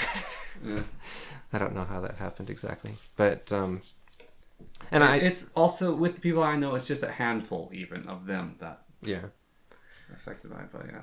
And actually a friend of mine, he lost a relationship due to the racism of the father of his girlfriend, which is quite sad. Yeah. But I find it weird. It could just, there could be no governing body behind it whatsoever. There could be no conscious decision anyway along the line. It could just be, one of the things it could be is that people actually just do feel more comfortable around the people of their skin color, and that promulgates a culture within a country. So Yeah. and then the Canadians are near the States, and so that somehow bleeds across, and or it could be that it is just the problem is, right, is it familial or is it based on skin color, because they're very closely related, right? It's like, are you acting like your parents or are you acting like people that look like you, because they're the same thing in some sense. You're saying the thing that people are like want to be around people of their skin color. It made me think of it's a catch-22 of so I find black men and black women quite attractive. Yeah. Like people. Oh, you're fetishizing it. Yeah, that's Yeah. fetishizing. Yeah. And what's even more so, I guess, part of my fetish is it's in particular people who are actually. Don't phrase it that way. No, don't phrase it. I don't like that phrasing. Like, This is like that pimple popping fetish show I was on. Aesthetically, Yeah. people who are from Africa, like growing up there, and like their accent, I find very attractive. Like Ghana mostly, or like, because Africa's got a huge range. I think the thing you most often see is like Ghanans and whatnot. Yeah, it's probably Ghanans, and those sexy Ethiopians. the people who are actually black. There's a lot, like Congolese and Kenyans, and it's a very large continent. No, Chads. I mean like they're umber black skin. They're not just dark. Yeah, there's a lot. Is there? Yeah. Okay. Yeah. Yeah, like the Ghanans again. Like the people doing the coffin dance. Yeah. Those are Ghanans. Yeah. So like aesthetically, Yeah. I find those people quite attractive. And so then that's like, oh, that's a fetish. Yeah. And it's like, oh, you're fetishizing black people. Yeah. But then if I say, well, I'm only attracted to people my same skin color, Yeah. then I'm racist. Yeah, so you have to be colorblind. Except the problem with that is colorblind is racist, because then you're dismissing the hardships that someone faces with their skin color. Yeah. Well, or So that's not a catch-22. That's I think that's a Kafka trap. okay, Catch-22 would... damned if you don't. Isn't it damned if you do, damned if you don't? No, a catch-22 is you're unable to do something until you've done it already. Okay, yeah. Or well, what it actually is, right, is he wanted to quit the Air Force. Yeah. And he said, you can only quit the Air Force if you're crazy. Yeah. He said, okay, well, I want to quit the Air Force. I'm crazy. He's like, no, you're not crazy, because you want to quit the Air Force. Nobody sane would want to stay in the Air Force. Yeah. And sane people aren't allowed to quit. Yeah. So you have to have completed one thing to do another, but you have to have completed that thing to do another. Yeah, this is a damned if you do, oh, damned if you do. Yeah, So damned if you do, Kafka damned if you don't. Yeah. Yeah, and I mean, I also find like Europeans quite attractive. Right. They're like people have preferences. Yeah. It's like So I don't like really black hair that's straight. That's just my own preference. so you hate First Nations people. No, I just don't find it attractive. You have dark, straight hair, sort of. I have brown hair, Yeah. but like actual black hair. Right. Yeah, like First Nations people have, and Japanese people have. So, okay, so perfect mix then, right, would be the Spanish, the Moorish Spanish, because that's black Europeans. It doesn't have to be mixed. Or black Irish. No, combining things. Black doesn't- Irish or Spanish. Combining things doesn't always make it better. You can appreciate. Oh, yeah? Name one thing that isn't made better with maple syrup. African women, maple syrup. Bam. Okay. No, even that, like, you're still eating poop, but it's... At poop. least it has maple syrup. Soap. Have you ever smelled honey and milk soap? But you're trying to wash your hands with maple syrup. Maple syrup comes up pretty easy in water and smell great. Probably great for moisturizing your skin. Bed sheets and maple syrup. Yes. Underwear. You're just so free and moisturized. They'd I'm be sure. sticky, and flies would be attracted to it. Well, maple syrup, it's not like... It goes crusty as... Yeah. Yeah, underwear, maple syrup there. Maybe underwear and maple syrup. Anyways, I find a lot of different people attractive. Right, but you hate those black-haired weirdos. It's not that I hate them, I just don't find it attractive. And yet you call yourself a weeb. What has happened to me? Japanese and Chinese people have black straight hair. Yeah, it's not a deal breaker. It sounded like it was. It sounded you're pretty hairist. No, it's not a deal breaker. You're a hairist. You need to go on a hairist watch list. Also, it depends. Like, on certain people I don't like, and on other people I can be more accommodating to it. Mm-hmm. So the worst person would be a light... Wait, that's still a Chinese person. But enough about what I'm trying to do. Big, bald, glistening. So I was thinking about you want the Texas speech where kittens, you've been surrounded by big, muscly, glistening men for so long, you want like crusty, cold black men to come take you away, where he's talking about salamanders.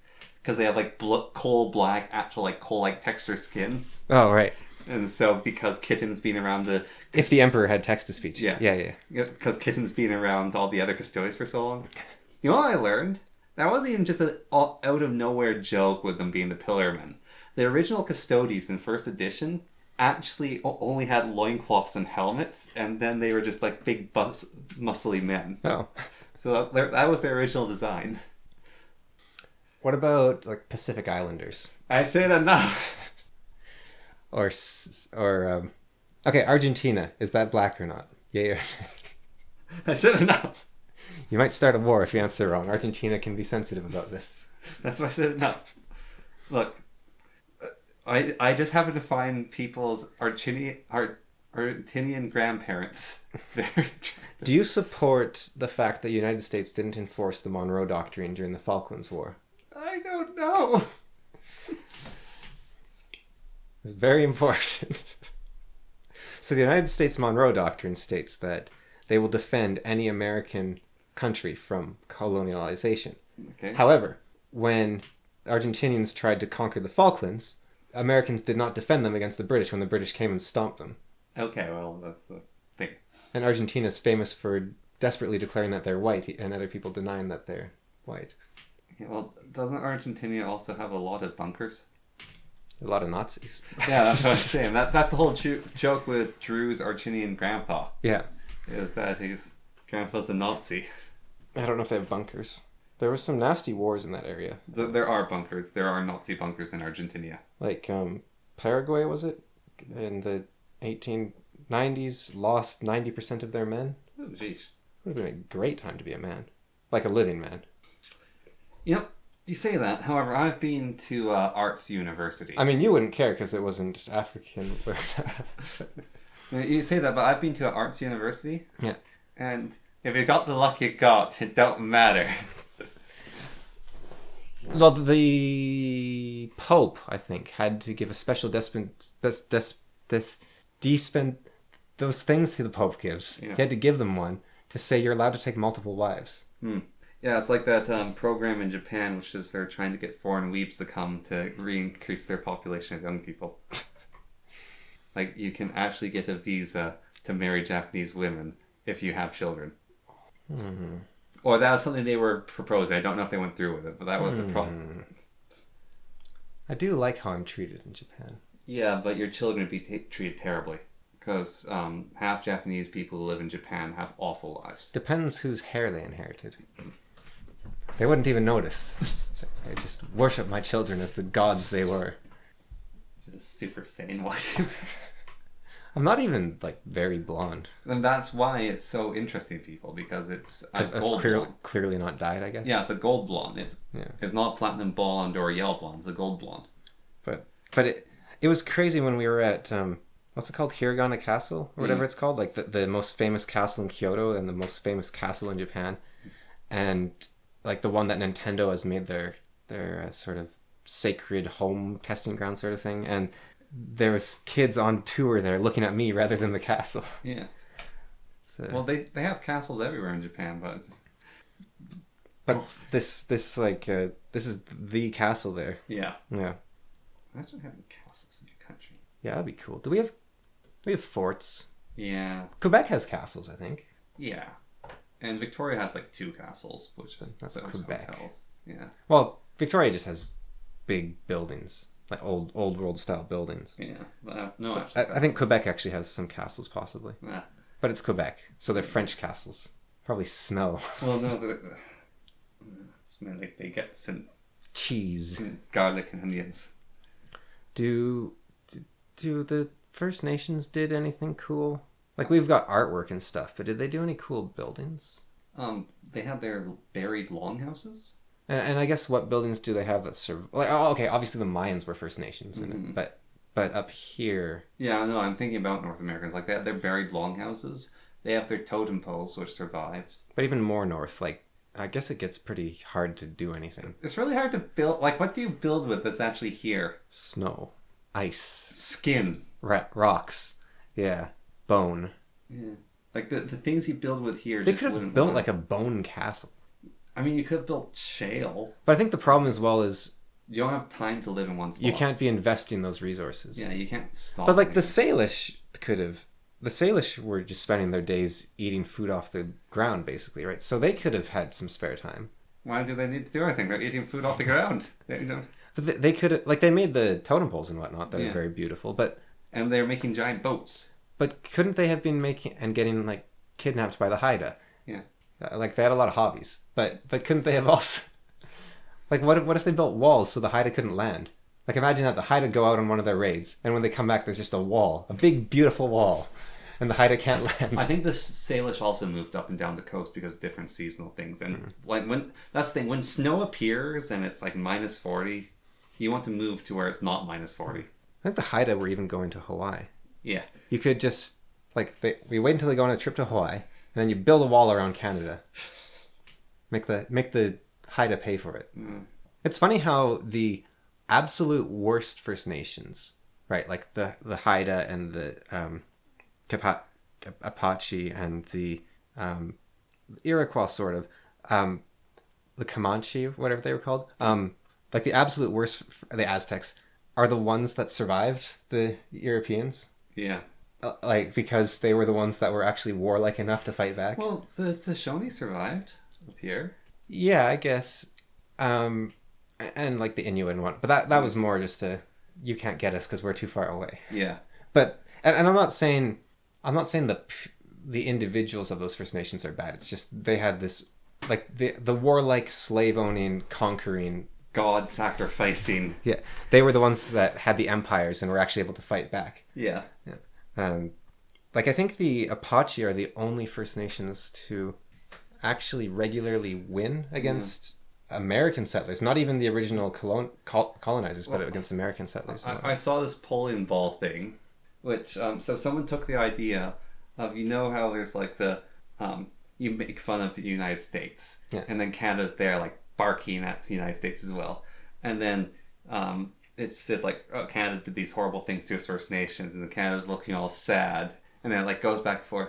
Someone actually added an extra tier to that, where the America's sort of like laughing at Canada, like, haha, you're so mean to your First Nations.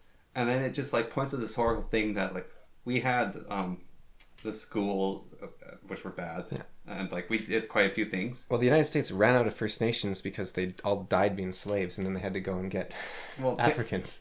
There was that, but they also had like active programs of killing like the Apache. The Trail of Tears. They tried to kill every single one of them. Like, they were at war with them. It wasn't like the Canadians and the British.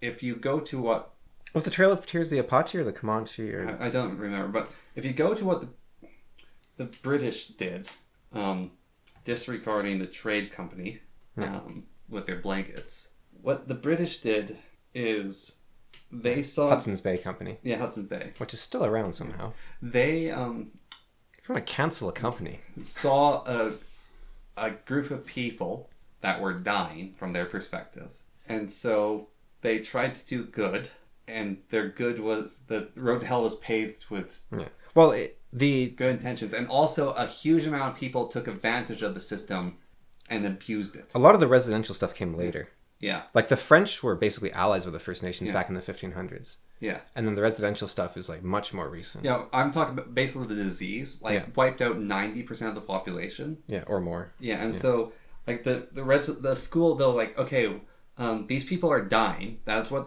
like if you actually read the original reports, which I mean, I've read some of the transcribes of them. So it was the Commissioner of Canada was sending a message back to the Lords in the House of Commons. And he said, "This is a dying breed of man. And as a man of God, I cannot see my fellow man suffer so much. What should we do to save them?" Yeah, didn't... And so the decree that came on high was these people will die on their own. So there is the one is the arrogance of saying we have to save them. Yeah. So there's that there. But these people will die on their own. And the world is changing. And we're taking this land. Like, there's nothing you can do about it. We're going to take this land. It is useful to us. And so we have to integrate them as best we can. And so it's like, all right, we're going to integrate them. Then you like send off committees and bureaucrats do what bureaucrats do. And they come up with their integration programs.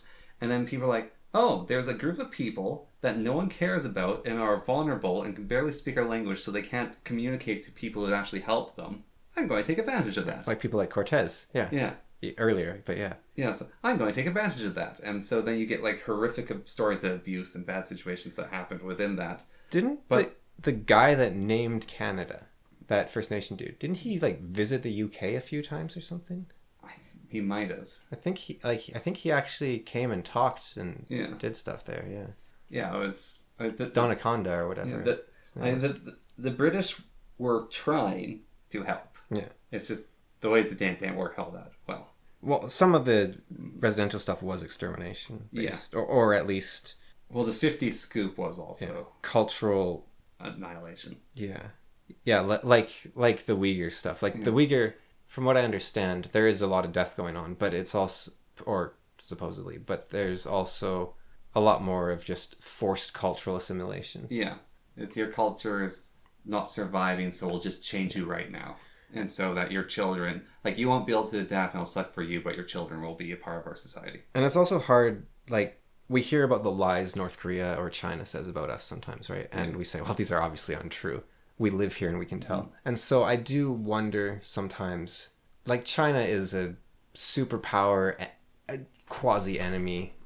Like, they're not really an enemy, but they're a threat to the hegemony of the United States' empire. Yeah. And so what we hear about them, I also sometimes wonder, how much of it can we trust? Yeah.